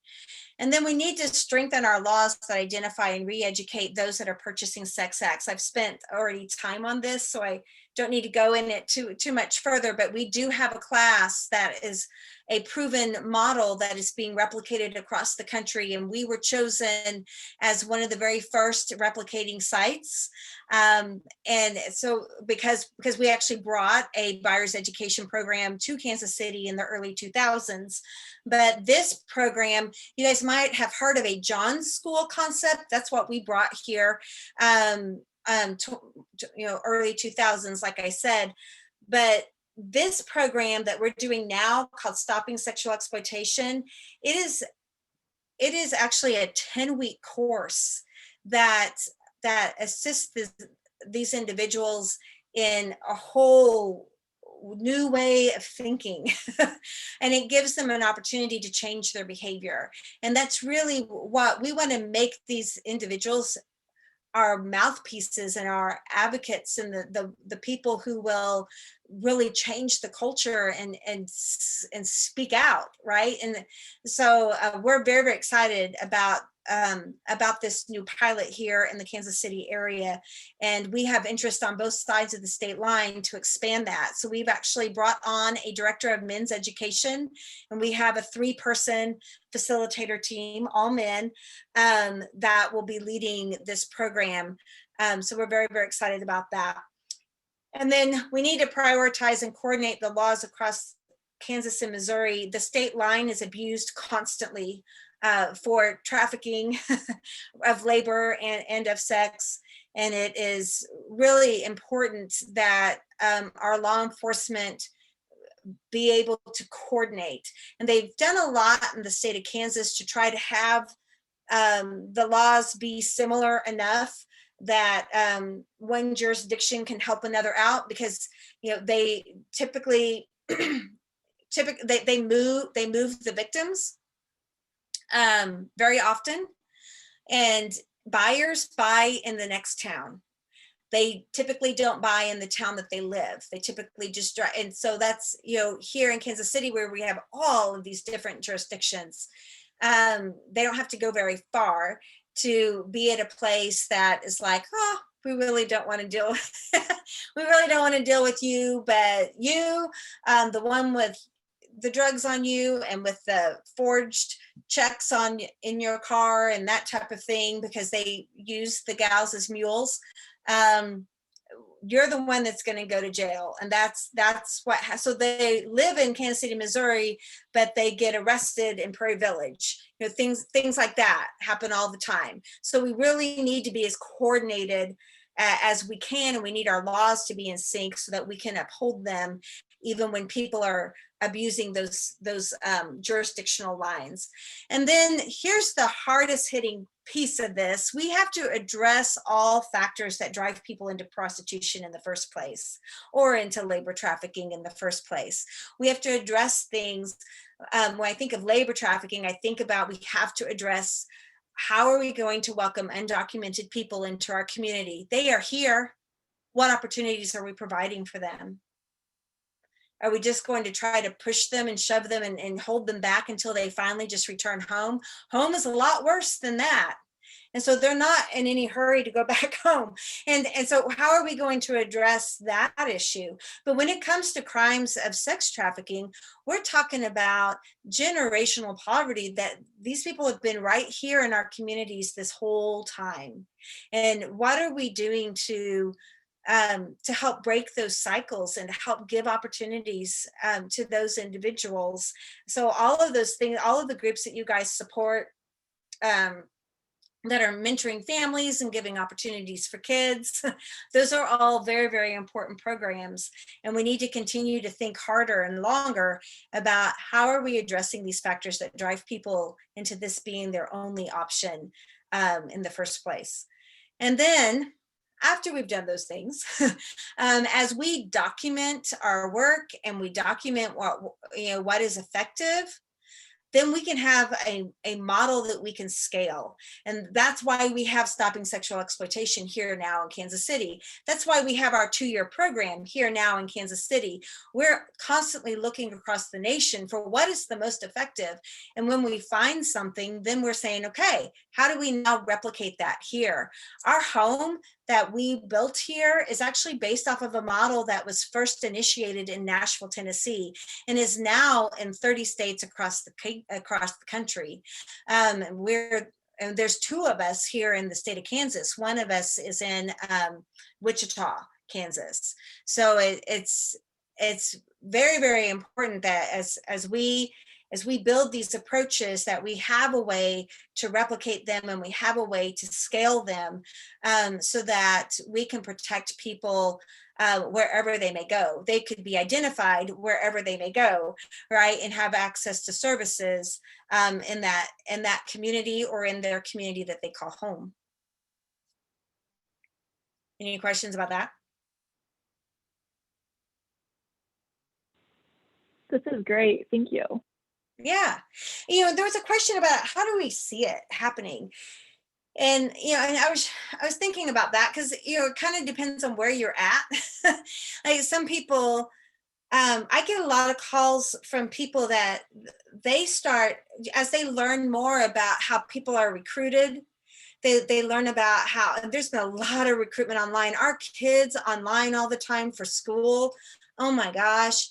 I mean, recruiters, they used to hang out around the schools and the places that kids would go between school and when their parents got home and all that kind of thing.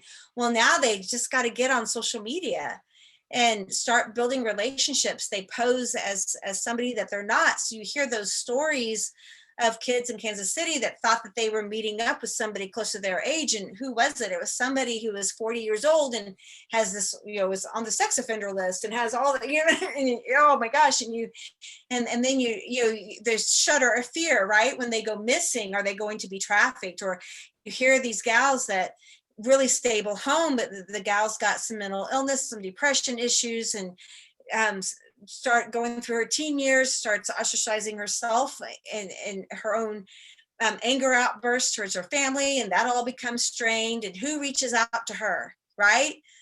Some lunatic, older guy, right? You hear those stories, you start to hear these things over and over again, and then eventually you start to see something either in your own family or in your neighborhood or in your circle of friends, and you start to see, oh my gosh, I think this individual could really be at risk of being trafficked.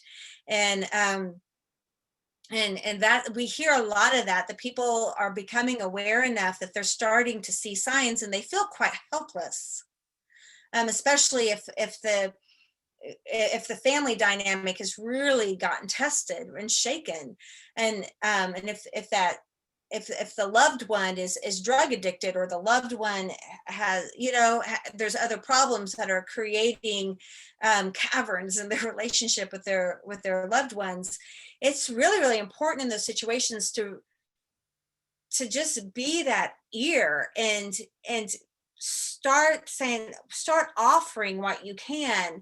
I could give her a part-time job. We could kind of see how things go. Or, you know what, I've got some books that I'd be really glad to share, and I could help mentor her a little bit. Or I could, and it's boys and men too that get trafficked. We have partners we work with in collaboration whenever we do get calls about boys or men. And it's the same thing applies there, but really making sure that those families don't become isolated is so critical. Just to keep them engaged and to let them know that they have a community of support, because those families get terribly, terribly isolated.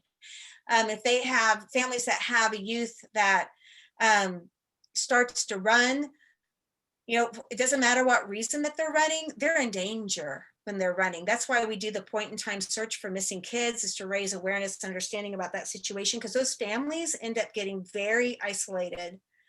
And they get judged by family members that well-meaning, they just don't understand the situation. They're not familiar with it. And so it's real important as an informed and educated community, that you can be that support network for those individuals.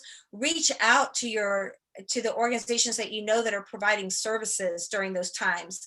Reach out to your mental health agencies, but reach out to us, reach out to others. We get quite a few calls from families each year, of adults and of youth, and just being a support to them is something that we do, and helping people support their friends through this is also something that we do. But then also another call that I'll get will be from somebody who is going and they're getting their nails done, and this room that they've walked by 1,000 times, the door was open today, and they saw these what looked like cuts on the floor. And they started to realize, I think these people live here. And then they start to notice some other things. And there seems to be a person who's really, really in control and charge there. And everybody else is kind of quiet, and, they're pleasant enough, but they start to question, is there trafficking going on here? We also get calls from individuals, what they're noticing, in this strip mall here, where there's this massage parlor, you really can't see in the windows. And everybody that works there seems to come together and be dropped off in the morning. And then they're there really late at night. And if anybody ever leaves, they always have somebody with them. And there just doesn't seem to be a lot of independence. And by the way, there's an inordinate amount of men customers going in and out of this place. So those have been things, and then people have noticed in their neighborhoods, even some of our nicer neighborhoods, a house where they seem to have parties, and there's these girls that live there, and we hardly ever see them come out, and it's really kind of not clear why they're living there. And this person is a lawyer, upstanding citizen in the community, but what is going on here? So we hear some of that. There are brothels that are in apartments, they're in duplexes, they're in women get taken to offices and hotels. Women and boys get taken to hotels, houses. It really is one of those things where when you start to have a gut instinct telling you something's not right here, start to try, don't put yourself in harm's way, but start to try to dissect that. What are the details that make this feel out of line to me, and report those to your local police. And if sometimes they can't tell you what they're going to do with that, they can't validate or invalidate, because there's all kinds of investigations going on all the time into these houses, into these apartment buildings, into these hotels, into these different business districts and all that kind of thing. They're constant, and pieces of information that they get provided, that all becomes part of the puzzle pieces of their investigation. And you would never want, you hate building that puzzle and you get to that place where you have a piece or two missing. And then it's like, we're missing the whole picture. And that's the very same thing that happens with law enforcement when the community is silent about these things, or just doesn't want to get involved, or just doesn't want to think bad of people, or doesn't want to, those are their missing puzzle pieces sometimes, that they can get, that will help them in building their case and in getting the resources that they need. It takes a lot of resources for them to work any of these cases. So it's really important to share anything that you're seeing. And then of course we do still have street, in terms of sex trafficking, we do still have street prostitution. We still have, things happening in clubs and in other places where you would kind of put two and two together and expect that to be happening there. That is still happening. But I think what's less evident is sometimes the things that are happening right under our noses. and we don't see them because we're not part of it, and so we don't think that way, and so we don't necessarily see it. Those have been the most common things of people that have called us. And a lot of domestic violence, we also get called on a lot of domestic violence situations that they realize that the intimate partner was actually forcing them to have sex with other people. And it was unclear if there was money being exchanged or anything like that, but that they were aware that this situation was happening and that she was being raped repeatedly, and that these, and that's a really tough situation when you end up with working with this individual that doesn't feel empowered to leave, or even feel like that's an option for them to consider leaving. And that's very, very painful for the family to have to watch. And so then it becomes, okay, so how do we how do we educate that individual that they have the opportunity to escape? And fortunately in Kansas City, our hospitals have been training. They've been cross-training. They've been doing a lot in Kansas City to come up with standards of assessment to where they are assessing people that come, just like they would assess for domestic violence.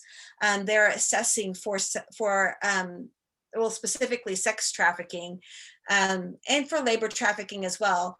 But that has been a real positive because that's a really great point of intervention is that within the medical community. And these individuals do, even uninsured, 80% of individuals that are being sex trafficked end up having to go to ERs in order for care. And so that is an excellent opportunity for them to get help. I feel like I just rambled. I'm so sorry. Did that answer the question about identifying? I think that was very, very helpful. And I don't know about for everybody else, but for me personally, as I hear these things, it's like, wow, that makes sense, but I don't think it's something I've ever thought of before. So I'm really glad you went through that. Thank you. Yeah, that was helpful for me too, because that was my primary question. Like, how can we, you know, as we're out in the community, maybe spot, you know, troubled people who are in these difficult situations, and how can we help them? So that's very useful. Thank you.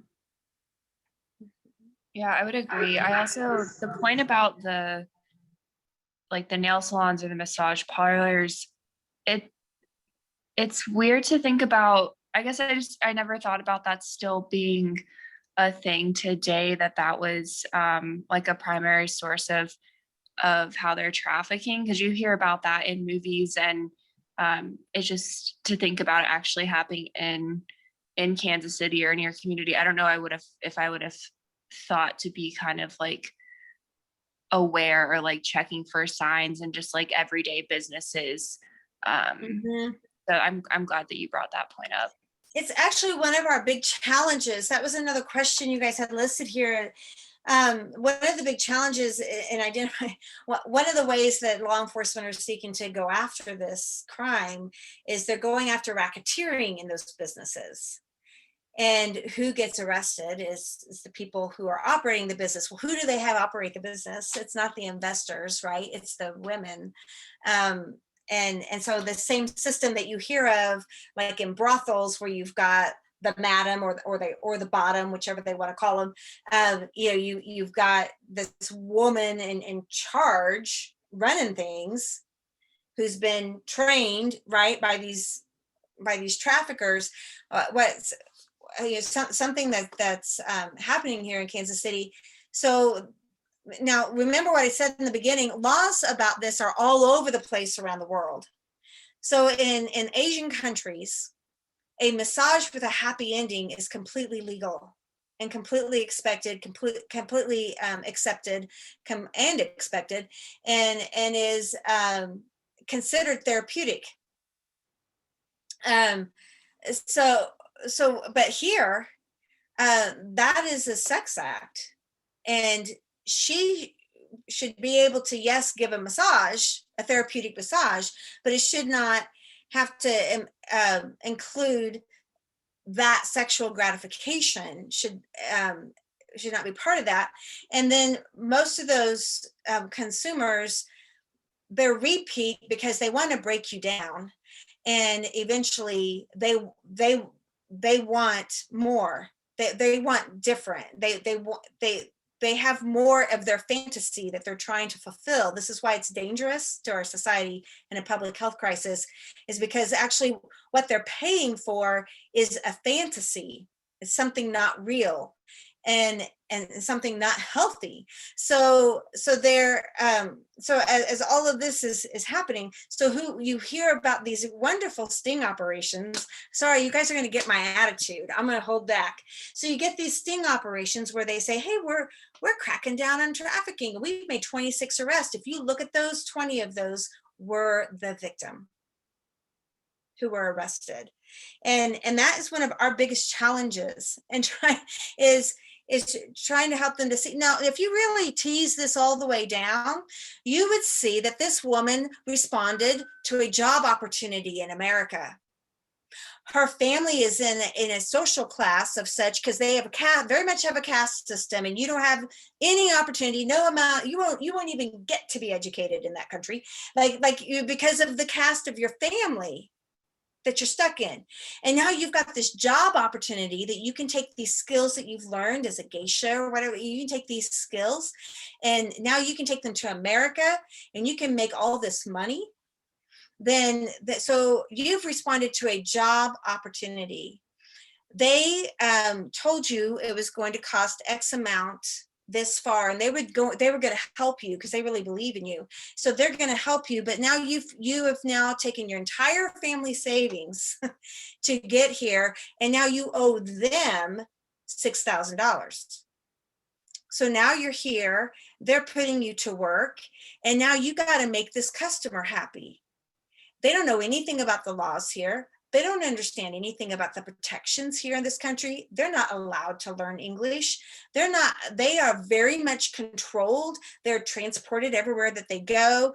And then the police bust in there when they're sure that none of the customers are going to be implicated. And then there you go. And that's one of our biggest challenges. And all the time that's happening, for every one of those women that are trafficked in our country, 16 American women are being trafficked in our country. And they're not doing anything about that. And what happens with those women, they are terrified because their understanding of being booked is, I am now so shamed. And now I've been charged with prostitution. That's not prostitution in my country. I have a prostitution charge because I did a massage that ended in a happy ending, and I'm being charged with prostitution. And now I'm so dishonored in my country. And now there's a public picture of me because I've been booked as a result of all this. And they're saying, well, we're not charging them. We're charging the racketeers, which sometimes, which a sting that happened just last year and a half in Johnson County, some of the prior sheriff's department, retired sheriff's department, were some of the investors in that whole business. And you start to see the whole mess. You see the whole entire mess. And were those traffickers, were they malicious to these women?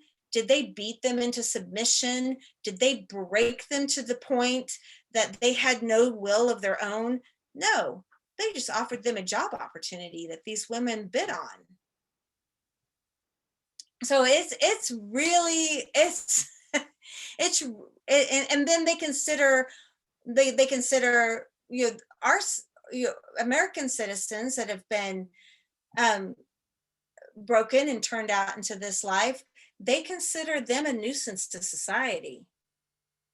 So defending the rights of these individuals and letting them know, no, this woman's just as important as your daughter. When she tells you that she was raped, let me tell you what happened to her. It would keep you up all night. And so we really see the relationship with every sector of our community as so vital, and we're super, super grateful. The sheriff of Wyandotte County, the sheriff of Johnson County, very, very sympathetic. The KCK Police Department has done some tremendous work in the way that they address the victims of crime. Overland Park has been doing some really incredible things. And Kansas City, Missouri is trying to come along. And then there's even been a lot of interest in the Eastland about, how do we address these things better? Our Stopping Sexual Exploitation program is gaining a lot of interest and traction. So we're very excited at the promise of that. And, our resolve is holding strong, which all of ours should, that we really can create a culture where all are free. And if we can create a culture where people are free from sex slavery, we know that we can create a culture that's free from labor slavery, because they've said from all of time, we can eradicate slavery, but we can't touch that because of the entitlement of the middle class man. So, or the white rich man is how they termed it in the late 1800s. So we really can do this, gals. And I think it's really important that we do, especially when you've got people saying, oh, this is valid work. Some people choose to do this. They like doing this. And, I just, spend 30 seconds asking yourself, how many sex acts do I want to perform to strangers every day? And ask yourself, do I really expect another woman to say that's what I want to do for my career? It's a violation, and we need to recognize it for what it is, for the sake of those that suffer from that crime. But getting involved, I'm really excited to tell you this. We have 10 minutes. Getting involved. Can I ask? Yes, go ahead. Really quick. So yes, it is definitely a norm in Asian countries for that to be for the happy ending to essentially be a thing. Unfortunately, what it's also led to is fetishization of Asian women. I cannot tell you some of the absolutely horrible things that have been said to me by white men over the years. I'm so sorry. I used to work in a Walmart pharmacy when I was in college as a pharmacy tech. I had a guy come in and ask my boss, my pharmacist that I worked with, the manager at the pharmacy, how much he thought I needed to get paid to spend the evening with him. Because quote, you know what they say about Asian women. Plus that one's tall and she's got some long legs that I can definitely wrap around me. I'm like, ooh, and this man is like in his 70s. And it's frustrating, especially right now as we're talking about stopping Asian hate. It's not about stopping Asian hate. It's about stopping the power of white men to exert this privilege and to be able to, and stopping them from speaking to women that way in general, but especially Asian women. That's been a problem almost my entire life. He's not the first. He was just certainly the most vile of all of the men that have said things like that to me. Luckily, my boss also was good friends with my dad, right? They were former coworkers. He's like, yeah, you can't afford that. So he's like, plus she'd never. I'm like, and I think he said something about my boyfriend at the time being a football player at Mizzou. He's like, you'd probably have to fight him off first. So, but it shouldn't have to happen that way. And I think that we have made Asian women a target this way because, yes, while it may be culturally acceptable in some Asian countries, it's not acceptable in all. But women are certainly less valued in Asian countries, as they are in most countries, to be honest. But it's kind of a conversation about cultures and differences in our cultures. But yeah, it's disgusting either way. I'm so glad you spoke up, and I'm glad you're pointing out too that it is that distinction that some of our women, that's okay to expect that from. Not from these, but from these. And that happens in every country, including America, that there's it's like there's this subclass. But what happens when you in the countries that have there's no crime against acquiring a girl or a woman for your sexual pleasure. It is really expected. It is expected. That's why the Dominican country, it's so dangerous to go to unless you just stay on the resort areas of Mexico, because it's going to be expected. And then then you go there, and then then there's a fetish for a young girl who's blonde with blue eyes. And we saw a lot of girls come to Kansas, and they wanted to get the young farm girls and take them to Chicago because there was a fetish for that. And I definitely believe, I don't know if you guys saw our post, we spoke out against what happened recently. That gentleman that went I don't know why I just called him a gentleman, but that murderer, the mass murderer that went and murdered the Asian women, and that was a misogynistic fetish. That was his problem, and it needs definitely to be addressed that way. And we need to realize this is a continuum of criminal offense. Some people get to the point like that gentleman, which was the type of person that killed Veronica Neverdusky, for whom we're named after, when she was 21 years old. So that's one extreme, because these women they are murdered way more. I can't remember. I used to have the number off the top of my head, but way more, many times rate of murder for women that are expected to perform sex acts, and transgender, really high murder rate for transgender. But there's a much higher murder rate there than there is for other women. And I think we need to consider, well, so what can we do to bring greater opportunity to those women? And that's where we think that this policy model is the one. And actually, where this policy model exists and is implemented, they have made tremendous strides in equality for women, and it's been really exciting. And countries where women are presidents have implemented that model. I'm like, well, there's something to say for us having a woman in the seat of vice president right now. And she did a lot of great work for survivors when she was in California as Attorney General. And I quoted her a lot, and I shared her work a lot with a lot of different leaders across the country. So I'm glad to see her in that position, and I hope that they can be proponents of the equality model. But we have volunteer opportunities year round. We have some that are episodic, and we can create opportunities for groups. And then we have also ones that are continuing, because our educators are primarily volunteers that work with the women. And then we have a lot of volunteers that work in the other programs of our organization as well.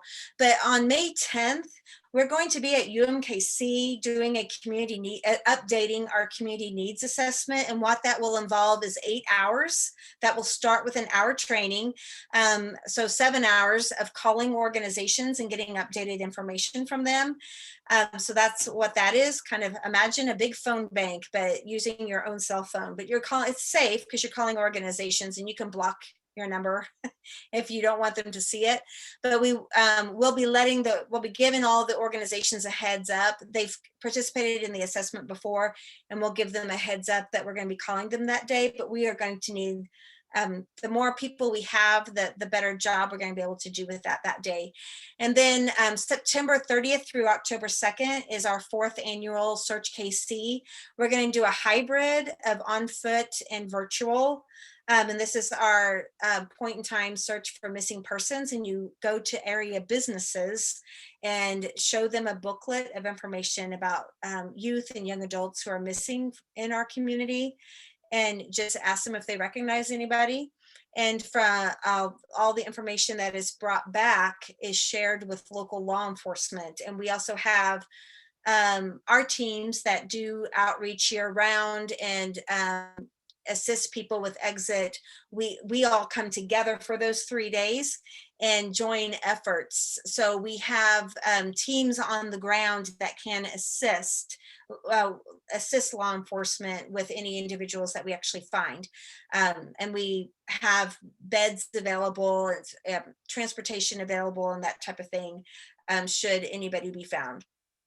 It's no good to find them if you have nothing for them, And we also take that opportunity to educate vulnerable populations during that time too. So the organizations do more the street level outreach. We'll do a medical van and that type, medical unit and that type of thing. But the volunteers, they go to businesses, and so it's safe for them. And then we have lots of fundraising opportunities throughout the year. Right now, we're closing out on Blackout Trafficking. I have worn this vest for 31 days. It's a beautiful fabric is why I hold it up. It was made by April Madden for me, just for Blackout Trafficking. But these pieces of fabric are pieces that were part of the garments that women wear in India. You know, they wrap all up. And at the end, it's a tradition that as the garment wears out, they take the pieces and they incorporate them into quilts. And so she buys the quilts and she also buys pieces. And then she makes garments here. And so I have been just wrapped in the lives of other women from India this whole month, and it's been really special to me. I buy several things from April Madden, but this was really exciting for her to make for me. And but we do have different fundraising opportunities throughout the year. We have a what's it called? Oh, it's a trivia night. It's like, what is it when you play a game? Yeah, we have a trivia night coming up September 11th, and they need volunteers for that.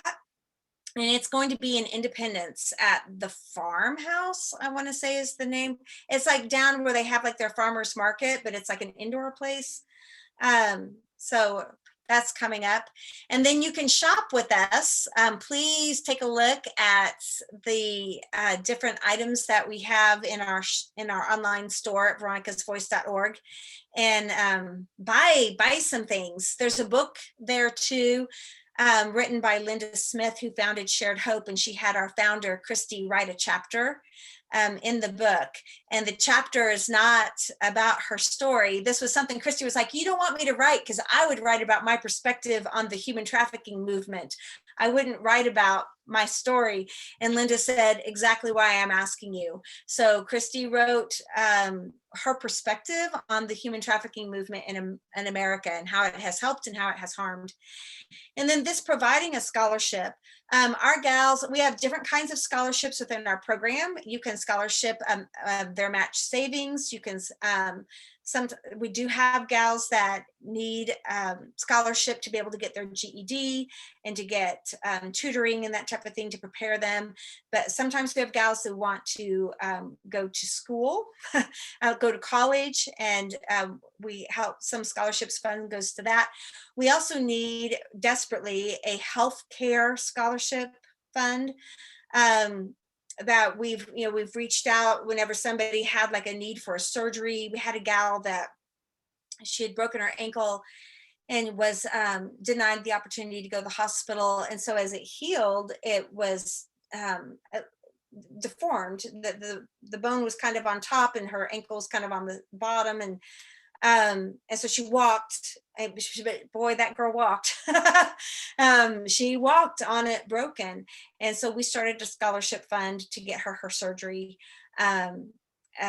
so that she wouldn't have to have that for the rest of her life. So we have different types of scholarships, and we are actually in conversation right now with a few people about how can we create our own healthcare fund for our gals, because it even as I said, with so much of our general population being higher need right now, people that are uninsured, it's really hard for them to access things. So if we could create some type of insurance policy for them, we would love to assist them with their medical care while they're with us. And then telling other people what you've learned, tell them about Veronica's Voice, but more importantly, tell them what you've learned, what you think about it, and continue to learn and share as you continue to lead in our community. I did put my personal email and my direct cell phone number in the chat, but this is also our general email, admin@veronicasvoice.org, and we would love to stay in touch and have you guys be involved, and we'd love to be a support to what you're doing as well. Oh, another scholarship we would love is for a gal to go through like your programs, your leadership program or something like that. I think that would be really, really cool. ABWA, Association for Business Women of America, or the America Business Women's Association, that's how it goes. They actually scholarshiped me my first year that I was in ABWA, which was really, really sweet. And then they have provided scholarship whenever they have meetings that there's like a fee to hear the speaker and have the meal. the pandemic happened. So we haven't done it in a while, but they have had a ticket available for a gal to be able to come and be part of that and to be part of that whole network. It's really, really fun because they never know what to expect. And then they get there and they're like, these people are really nice. But, you know, you guys have so many wonderful training opportunities, and, you know, I think it'd be really powerful.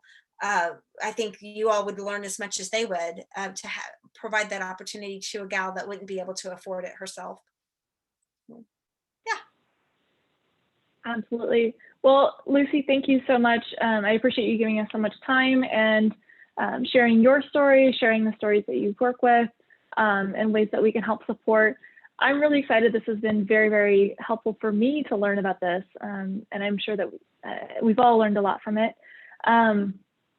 Just a couple of upcoming Junior League trainings to think about for the women on here, and Lucy, you're welcome to join too if you'd like. Coming up really quickly, Tuesday, March 30th, we have the Mental Health and Community Impact training. None of these have fees, by the way. On Monday, April 5th, we have Addressing Microaggressions. And then Thursday, April 22nd, is Current Community Issues. So make sure to check those out if you enjoyed this one tonight. So Lucy, again, thank you so much. I really can't say it enough. You've been fantastic. We look forward to partnering again really soon. Thank you, ladies, for coming out virtually for tonight. And I look forward to the next time we get together. We actually do have another one on, and it hasn't been posted yet. It should be posted probably by tomorrow. We also have another one on food insecurity coming up on April 27th. So keep that one in mind too. And then, yeah, Lucy, I did want to say one thing to you. So that nonprofit organization where I sit on the board, I also serve as a facilitator for families dealing with children with mental illness or just mental illness within the family, whether it's an adult or a child. I do have to say, my last group that I facilitated for actually had a daughter that had gone through some of your programming at Veronica's Voice. And they had a lot of great things to say about the organization. And yeah, we're just trying to help them kind of connect with some mental health resources and, you know, how to deal with mental illness and addiction issues after having been trafficked. So thank you so much for that too. Yeah, thank you for what you're doing. Now, mental health is so important. So it's all very, lots of opportunity to give in our community. So thanks for doing that. Of course. Thank you so much. Absolutely. For me as well. So thanks a lot, Lucy, for being here and doing this for us. Yeah, and thank you for sharing, Ash. That was really powerful. Not a problem. All right. Well, thank you all for coming out or logging on for this. It's been a whole year in a pandemic and I still keep saying coming out for things. I really, really appreciate your time, Lucy, and everything that you've shared with us today. Thank you, everybody, for engaging and being a part of this and really being a part of the Junior League. So look forward to the next training with everyone. Have a great night. Well, good night. Yeah. Thank you.